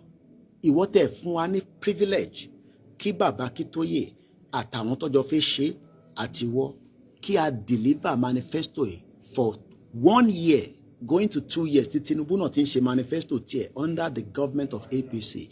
Don't survive fame at here. Don't control so length concern. It was 2020. We are still in 2025. Yeah. You know, we have not finished. We are not even halfway into 2025. And you will agree with me that if you have asked me this question December 2025, I will have a different answer. But we are just on the 5th month of 2025, first week, and you are already giving an assessment of the president about security policies. So, in other words, a student coming to study BS security, and year 1 you have said that is a failed student. That is not right. So that's not fair. What I'm telling you, it's year 2. Year 2. Year 1.5. It's not year 2. Year 2 is May. Well, it's not 1.5. You know, so Whatever with 1.9.5. 29 is 3 weeks away. So it's almost 3 weeks. Yes, a lot. But Kò let me fún say journalist this yẹn láyè láti to sọ̀rọ̀. the Nigerians. It is not that if the president or the Senate is not, sharing whatever pains that arise from insecurity. And that is why the president even went to Castina and made his statement about what is going on there. And that is why security policy is bringing a lot of results. But let me tell you, before Asiwaju Bola Ahmed who came to office, you assessed the security situation. And you give him 1.9 months, 1 year, 9 months, or whatever it is, or 2 years approximately, to resolve this problem in 350 million Nigerians, 36 states, 776 local governments. Now, we are the... Now, Sherry, these are the points that I want us to raise. Taba argue only number one, what inflates numbers again? All we know before was Nigeria is 200 million. Egboton to 350 million. I don't know where he got that statistics from. Let's work with that 350 million. We have 774 local governments. And the government cannot protect us. The government failed its constitutional right based on a manifesto that the government brought in 2023 to tell Nigerians that we will protect, we will defend this territory. But that territory has now been let loose.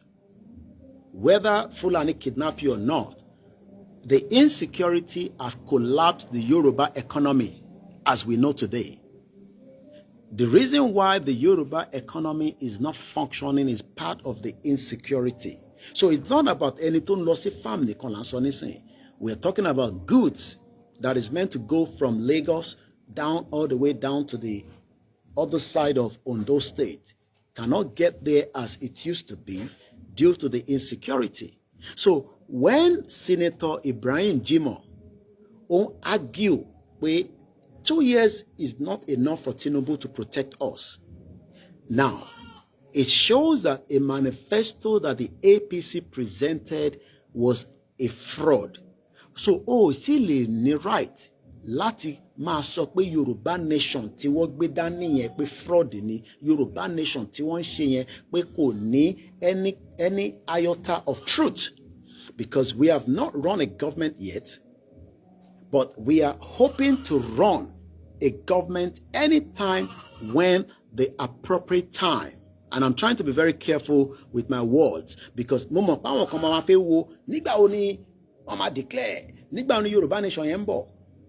we are saying is that the rally is the next stage, and that is what is going to happen. The next stage is we have done many stages in this movement.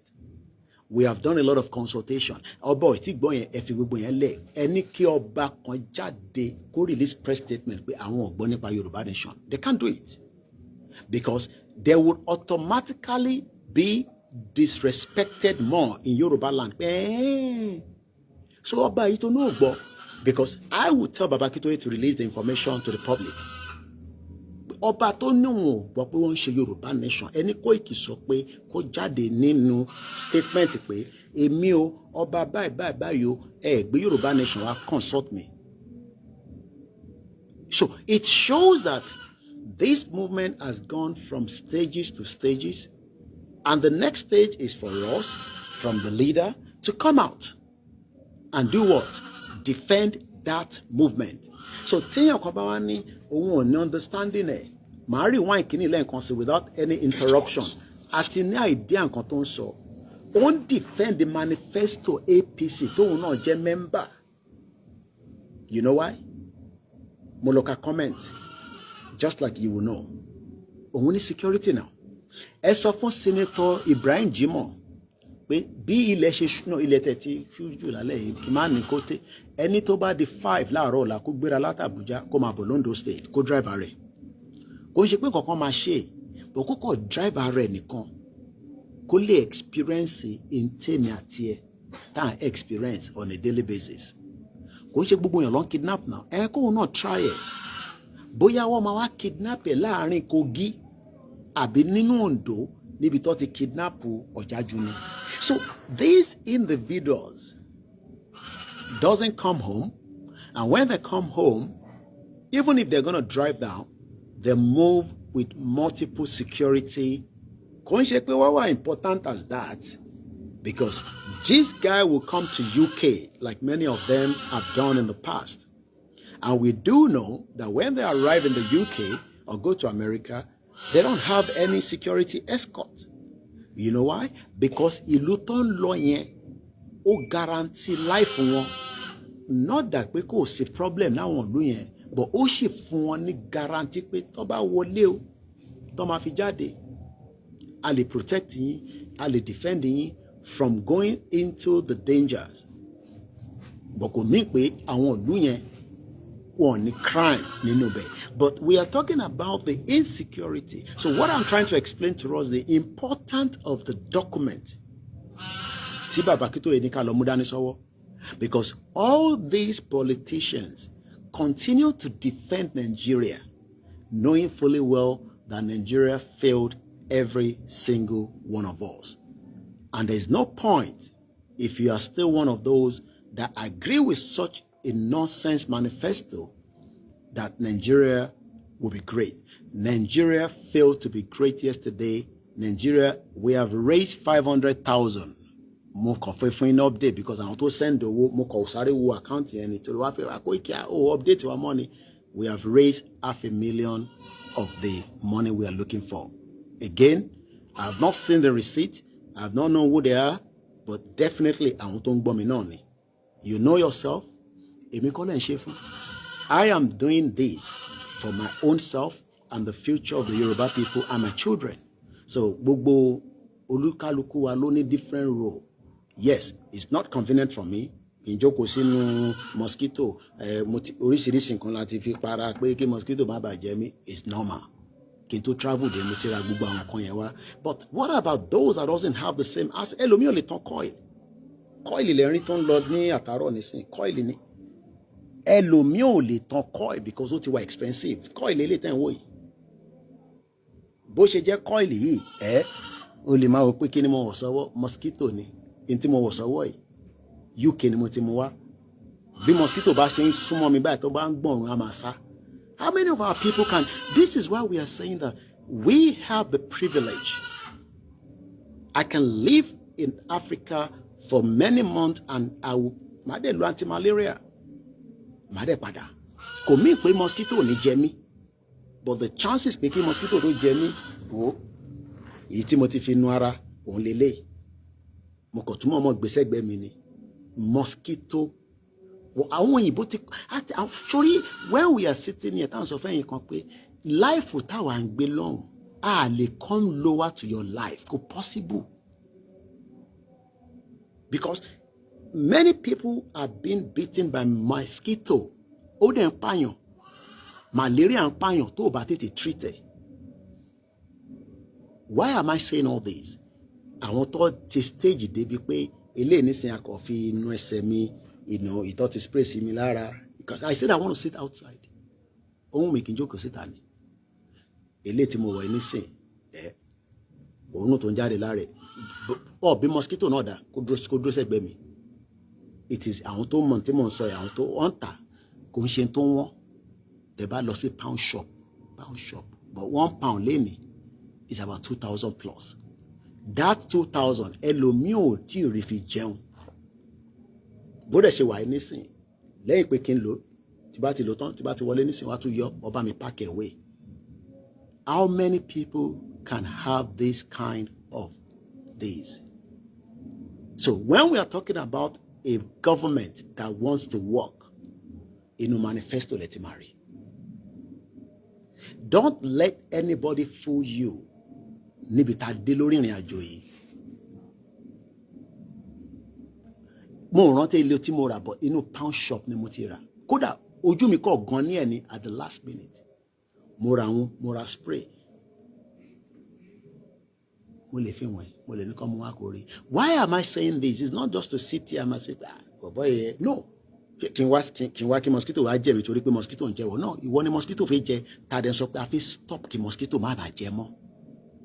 Àwa dẹ̀ mọ̀ pé àwọn reason that so many things is happening is because how can I live in a country where ìyà ti jà wọ́n náà, ìyà burúkú ti jẹ Britain. Nígbà tí ìyà jẹ wọ́n làwọn náà wá wò pé ibì kan wà tán náà àwọn resources kan táwọn ò ní, ẹ̀já lọ jí díẹ̀ wà náà, ẹ̀já lọ kó wọn lẹ́rú. Bàbá lọ ṣe fi kó wọn lẹ́rú táwọn bàbá kan tọ́jọ́ wà nínú ẹ̀, because reason tá ṣe ń go through gbogbo problem yẹn lẹ́nìí is because àwọn bàbá wa during that time, some of them gbàbọ̀dé just like bá ṣe ń gbàbọ̀dé fúnra wa náà lẹ́nìí. Because why does it have to take long to get a country?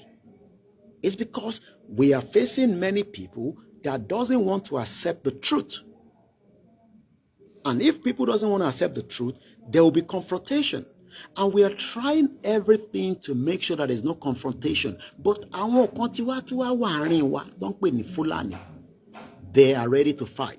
Mo fẹ́ ká gbọ́ fídíò yẹn lẹ́ẹ̀kan sí without any more interruption. Ẹ má worry nípa ẹran tó ń ṣe fàájì ẹ̀ lọ́nbẹ̀ yẹn.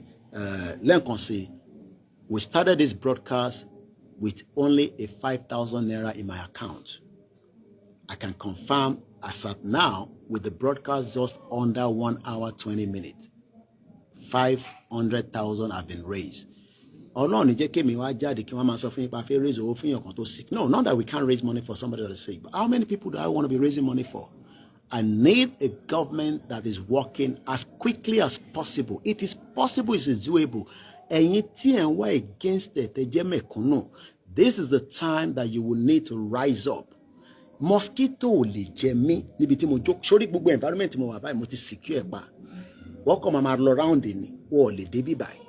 Mo ń lo local coil, mo lo èyí tí mo mú wá láti UK, mo ti lo oríṣiríṣi, mo ti gbé sára.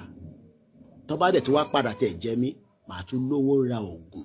Oògùn tí máa lò sí lára, mo ti mú dé. So many people are dying for all these. And this is what pains the diaspora. This is why the diaspora are saying, how can a senator tó jẹ́ kó represent wa, ó ń sọ̀rọ̀ nípa ẹ̀gbọ́n kan tó sọ lẹ́ẹ̀kan sí. So far, 5 people have given us half of what we want. The remaining 5, I'm waiting for you. Ọlọ́run àbúyìn láṣìírí. I can release the money, they can go and pick it up. Tó bá pé, I'll just send the money tonight and they'll go first thing in the morning, they'll pick it up and we will deliver it to everyone. And we can secure that as an important gadget that would also be used towards when our outing is finally out there in the public. I'm seeing the end of the day and now on the 5th. First week of the 5th month. You didn't put the studio together in 1 week or in 1 month. I know how many years Udoka have been working to put this place. Yeah, but before... So what, don't tell me that. Well, okay, go on. Sorry, go on. Now the issue is that you cannot say President passed a budget in January and then end of April you expect that everybody should be secured. It doesn't work. It does 2020. We are still in 2025. Yeah. You know, we are not finished. We are not even halfway into 2025. And you will agree with me that if you have asked me this question December 2025, I will have a different answer. But we are just on the 5th month of 2025, first week, and you are already giving an assessment of the president about security policies. So, in other words, a student coming to study BSc security, and year 1 you have said that he's a failed student. That is not right. So that's not fair. What I'm telling you, it's year 2. Year 2. Yeah. You are 1.5. It's not year 2. Year 2 is May. Well, it's not 1.5. You know, so what about 1.9, 0.5? 29 is 3 weeks away. So it's almost 3 weeks to say a lot. But let me say this clearly to the Nigerians. It is not that if the president or the Senate is not, sharing whatever pains that arise from insecurity. And that is why the president even went to Castina and made his statement about what is going on there.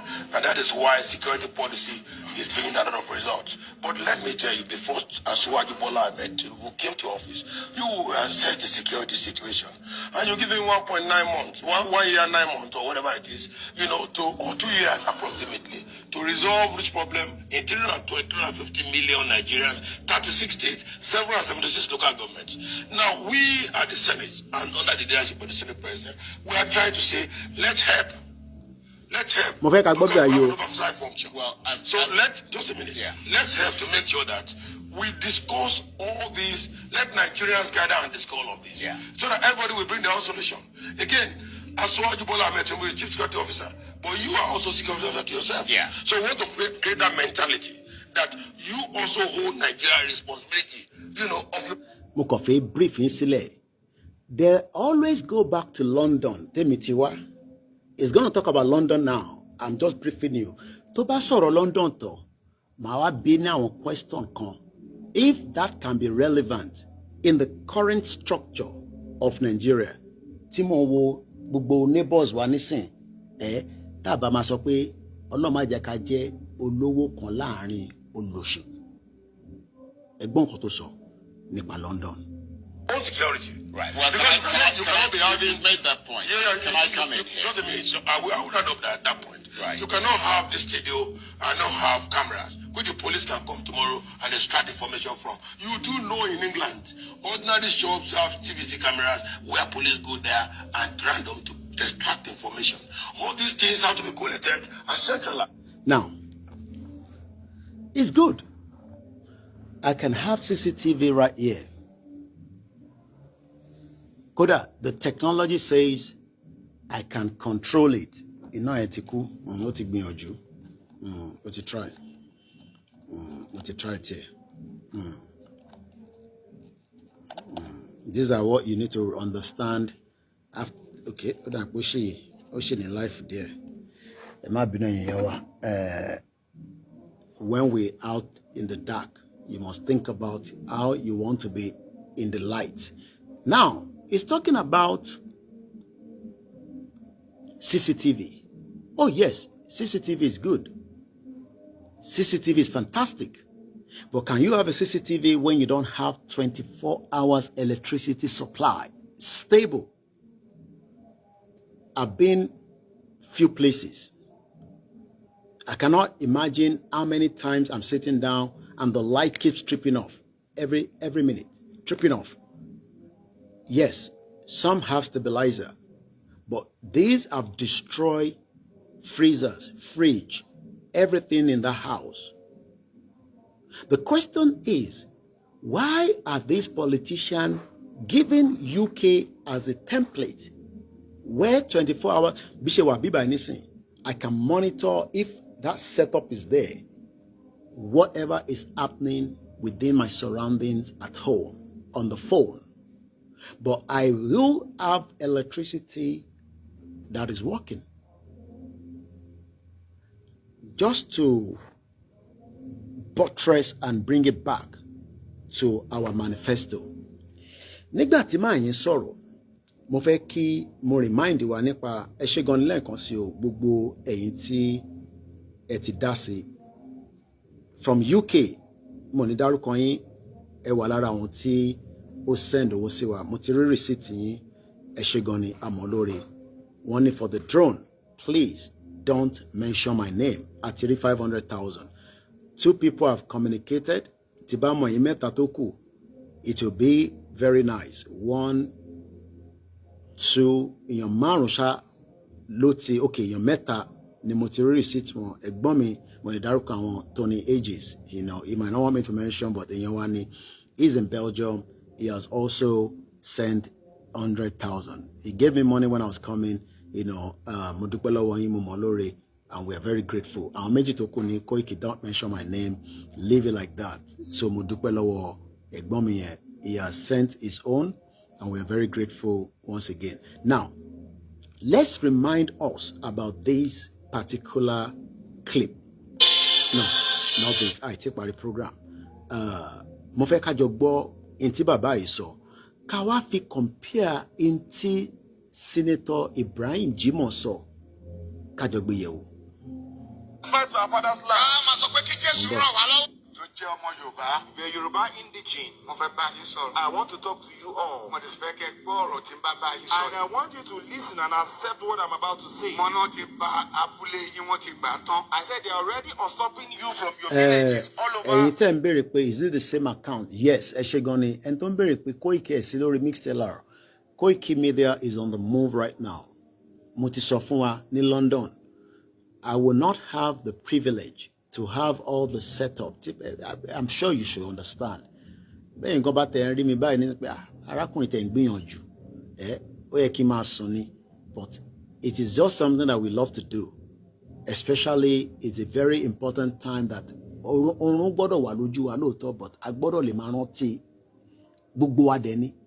whether it is me, whether it's any of the media, every one of us are doing very well. So Silori Mixlr. Koda, lórí phone. You only set it up lórí phone. But right now I have 1, 2, 3, 4, 5 mobile phones. 1, 2, the 7. Our lórí YouTube méjì, our lórí Facebook méjèèjì, àtúwà lórí Twitter. So mo mọ̀ pé ó wà cheaper fún wa mo ṣe máa ń sọ, but ẹ má bínú. I am not moving with my laptop, and that is the reason why. So mo apologize lẹ́ẹ̀kan kan sí fẹ́ǹtẹ̀ wà mí lórí Mixlr. We are not on the Mixlr at least for a couple of days.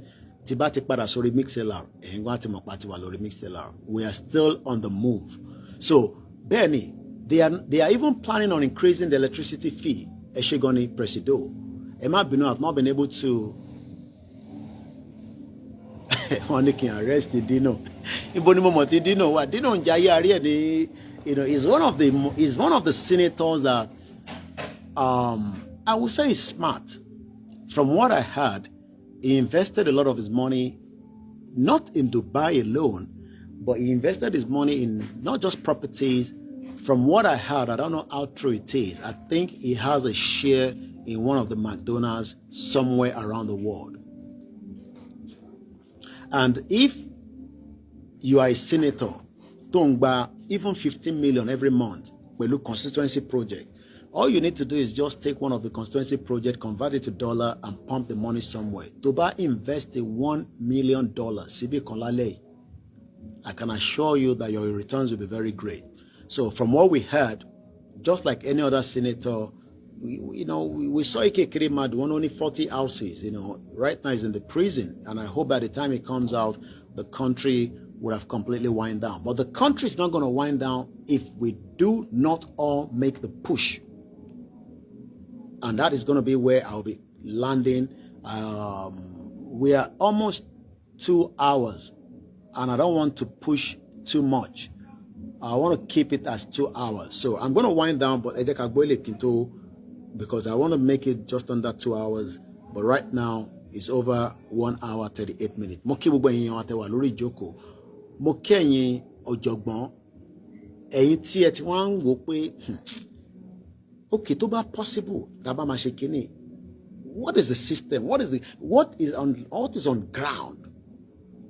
Yes, you have the right to ask many questions. But ṣe jẹ́ ká kọ́kọ́ pull structure yẹn down for the dissolution of Nigeria.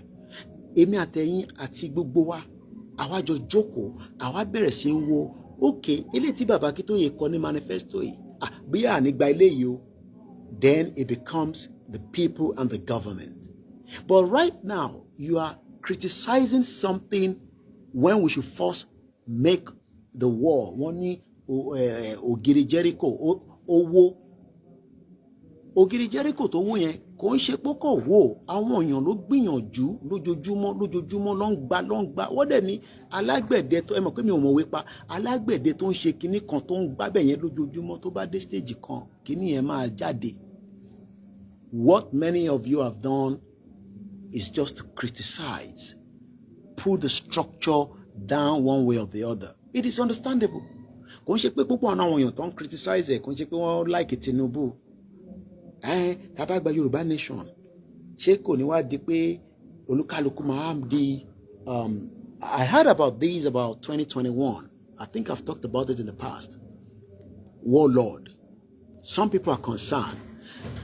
Where I got that information was a meeting that I was attended to attend in 2021.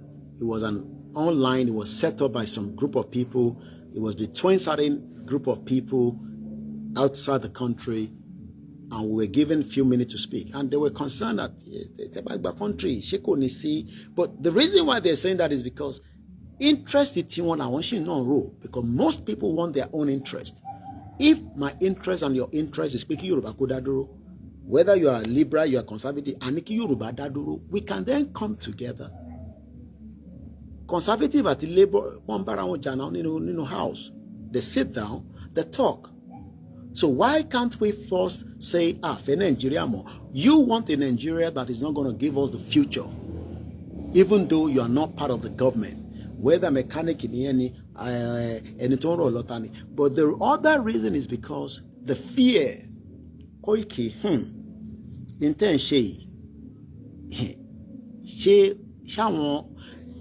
we can't continue to be okay. Okay, I want to politician man look over Daru.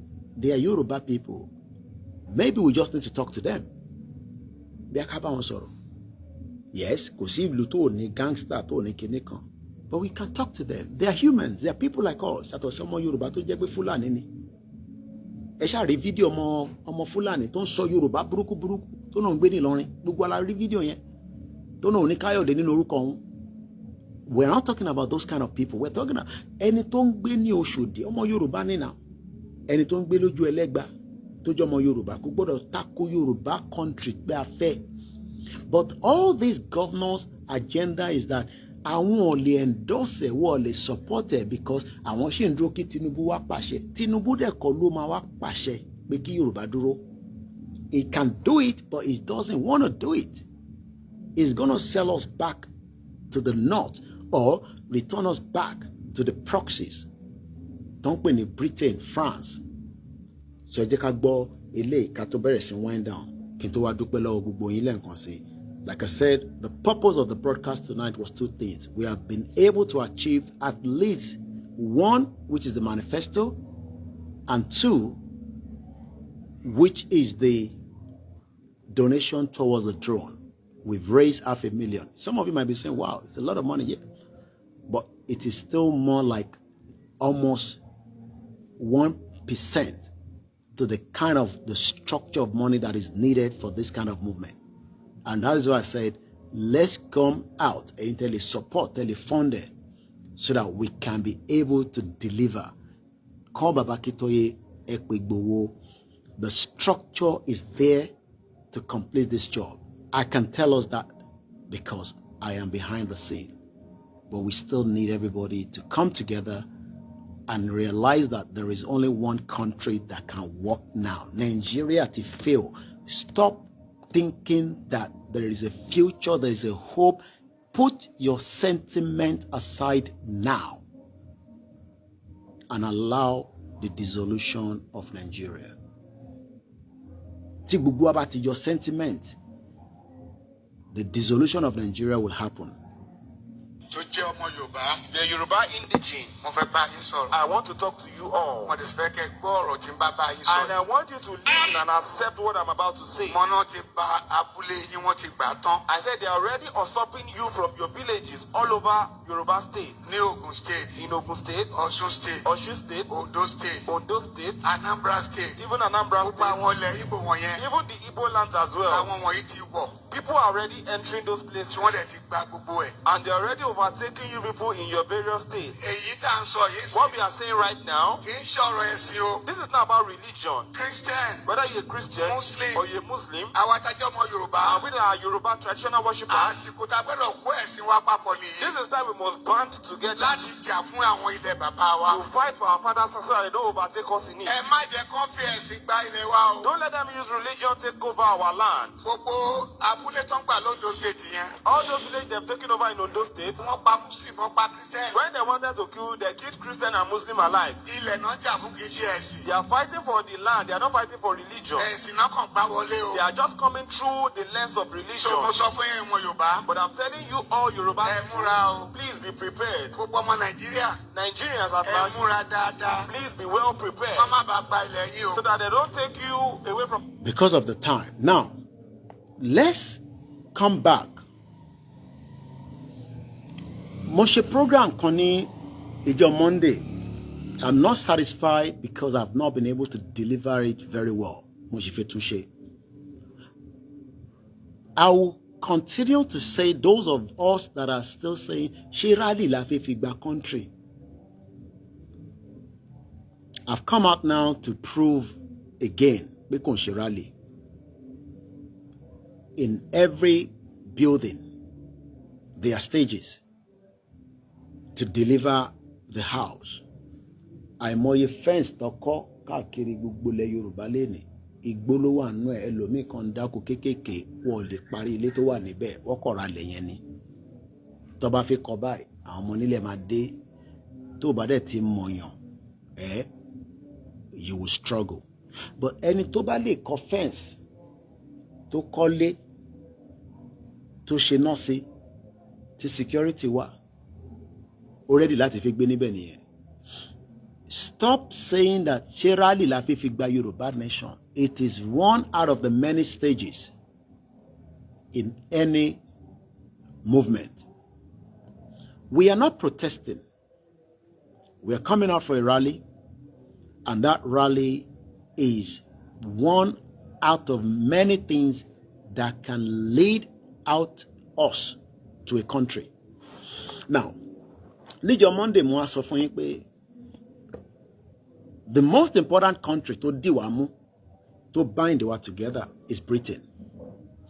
We have been able to tell Britain that, look, àjọṣe wa pẹ̀lú Nigeria is no longer visibly working. We need to wind it down. Professor Akintoye has sent that letter. That letter is well delivered.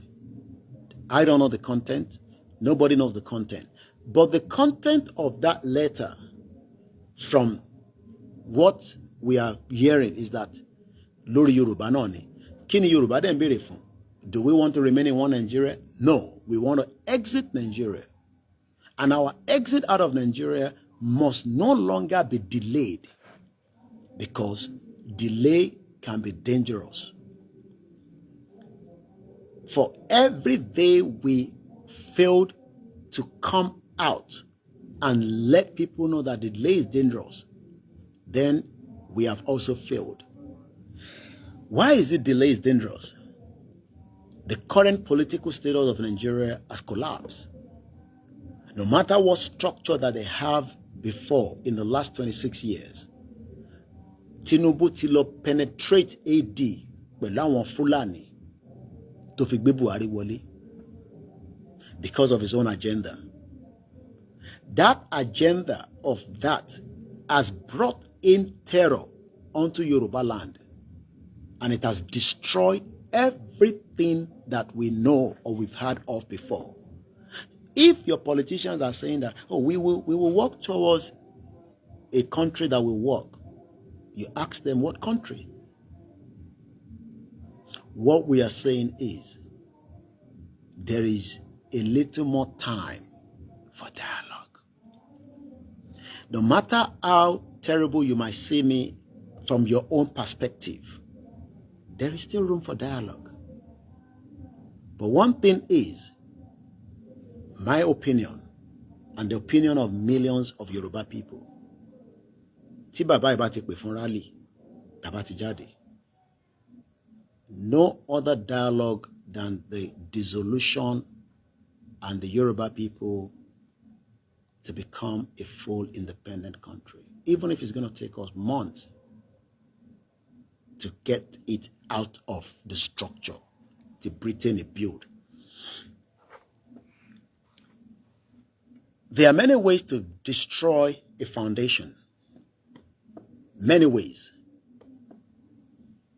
We don't need to share many ways online. But one thing, tí mo fẹ́ kí gbogbo ọmọ Yorùbá mọ̀ ni pé we are not destroying Nigeria. We are pulling out of the foundation that Britain created for a purpose. That purpose has served Britain enough. And if Britain is not yet satisfied, then we cannot help them further. We can no longer wait any more further than what everybody has endured in the last 26 years of a failed democracy that didn't serve the people. The 60 years of independence did not achieve anything apart from protect the interest of the generals and the interest of those that believe that they own us. As I'm preparing the wind down of these broadcasts,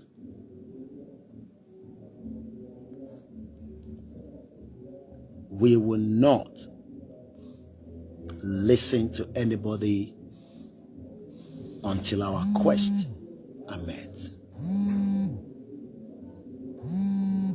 And the only quest is that the Yoruba become an independent country far away from Nigeria. Our relationship with Nigeria is no longer viable. There's a call coming in and I need to divert that call. Our relationship with Nigeria is no longer viable. We now need to work much faster. We now need to push everything that we know tí Ọlọ́run fún wa láti fi protect exit wa kúrò nínú Nigeria. Gbogbo kí nǹkan tó kálukú wa bá ní ọgbọ́n ni, ní ìmọ̀ ni, this is the time to apply it to save your people. I am doing my best, but a lè sọ pé à ń ṣe best wa tá a bá ti gba country. Má fight against àwọn alálẹ̀ Yorùbá. You can fight me, but I can assure you, you cannot defeat me. Torí pé Ọlọ́run tó ń gbé wa kalẹ̀ tá a fi ń ṣe tá à ń ṣe kò ń ṣe agbára wa. Tó bá jẹ́ pé agbára wa ni ẹ ti mú wa tipẹ́. Ọlọ́run ló ṣe àdẹ̀dúpẹ́ fún. Èmi kọ́ ló fi bá jà.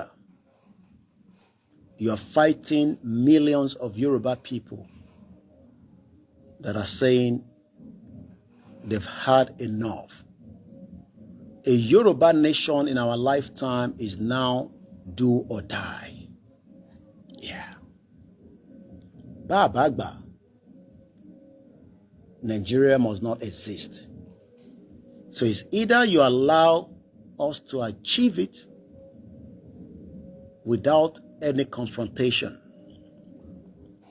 which is what we are trying to avoid. Kò sẹ́ni tí ó fẹ́ confrontation, because a confrontation is not in the interest of anybody. We want to leave Nigeria, and we are determined. And I use the word we, not me.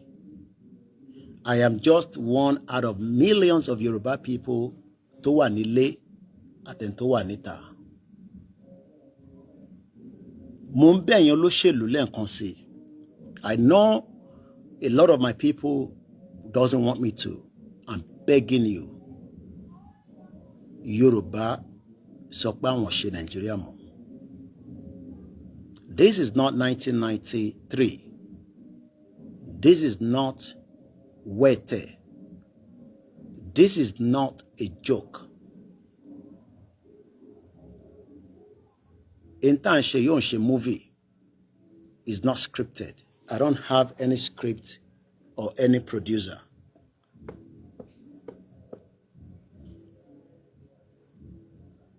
Even if it's just the 30 million, let us allow this country to go. Ẹ má torí àwọn òyìnbó tí wọ́n sọ fún wa pé future wà, hope wà, mo bẹ̀ yín ẹ̀yin olóṣèlú lọ́bìnrin lọ́kùnrin ní gbogbo state ilẹ̀ Yorùbá.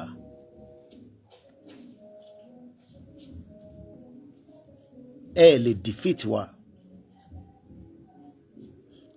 kò ń ṣàwa Ọlọ́run ọba Elédùmarè, Ọlọ́run ilẹ̀ Yorùbá, Ọlọ́run tí gbogbo wa ń sìn. Mo ń plead pẹ̀lú ẹ̀yin olóṣèlú. The world is more advanced than 1993. Ìjà òtítọ́ la gbé dání, but a fẹ́ confrontation. Ẹ má ní Koiki má sọ̀rọ̀ bẹ́ẹ̀ fi wọ́n lẹ̀. Ẹ sì fún mi ní privilege láti fún wọn ní this final hope that they will listen. Tí Professor Akintoye bá ti release message pé kí gbogbo ọmọ Yorùbá jáde,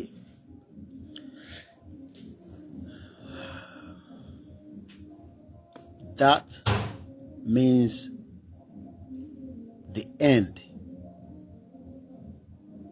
of this country. It might not be easy. It might take some months, weeks, years, but any experience in Nigeria more fún àwọn ọmọ Yorùbá.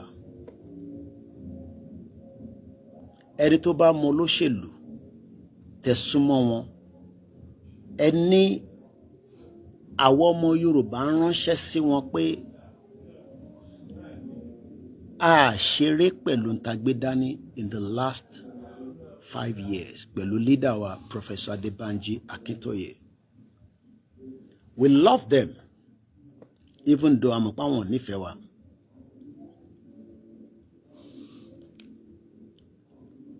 Tí bàbá bá ti sọ pé ká jáde,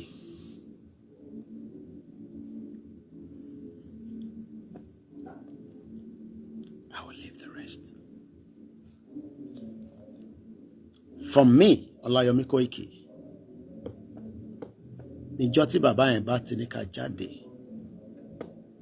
you will see another side of me. I will leave it like that. Ẹ kọ ẹni sílẹ̀.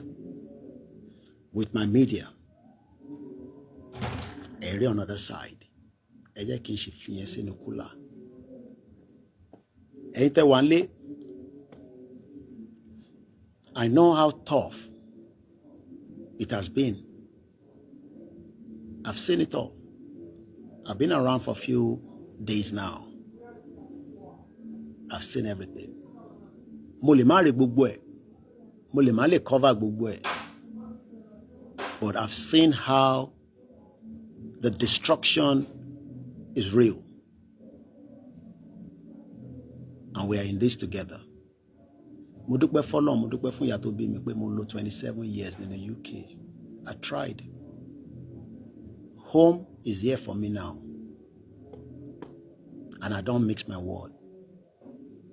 My children all have British passports.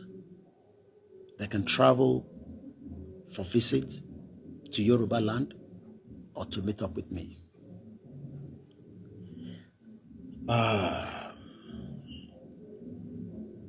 Mo sọ fún Chief in 2021 that I will stand with this movement until we'll achieve it. And I still remain on that. I am not calling myself the last man standing for nothing. I have suffered in this movement. It has taken a lot out of me. Personally. With my wives, my children. Tí bàbá ìbá ti sọ pé ká jáde.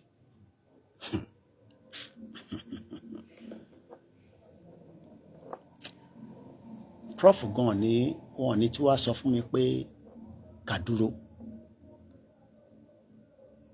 Ṣẹ́yìn tẹ́ wà nílé, ẹ túbọ̀ endure until that hour is gonna come. Ẹ̀yà kan túbọ̀ endure sí, okay? Ẹ̀yin tẹ̀wọ̀n alẹ́ ni mo bá sọ̀rọ̀. Ẹ̀yin diaspora wa, mo mọ̀ pé mi wà nílé for this upcoming event. Hold on tight if you cannot make it down. Ẹ fàdúrà ràn wá lọ́wọ́. Ẹ bẹ̀ gbogbo ntẹ́ bá ní àdúrà. Ẹ bẹ̀ gbogbo tí ẹ bá ní ti tàdúrà pé ó ti ṣeé ṣe. Ẹ má wà unhappy pé ẹ̀yin ò lè wálé due to one reason or the other. Ẹ fi ntí ẹ bá ní bí àdúrà ẹ máa fi tì wá lẹ́yìn.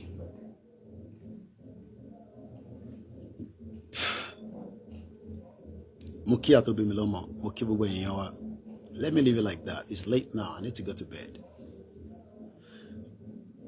Politicians. I am not spiritual. I am not talking from the spiritual angle. We can still dialogue. Britain will only help you. Neither will America help.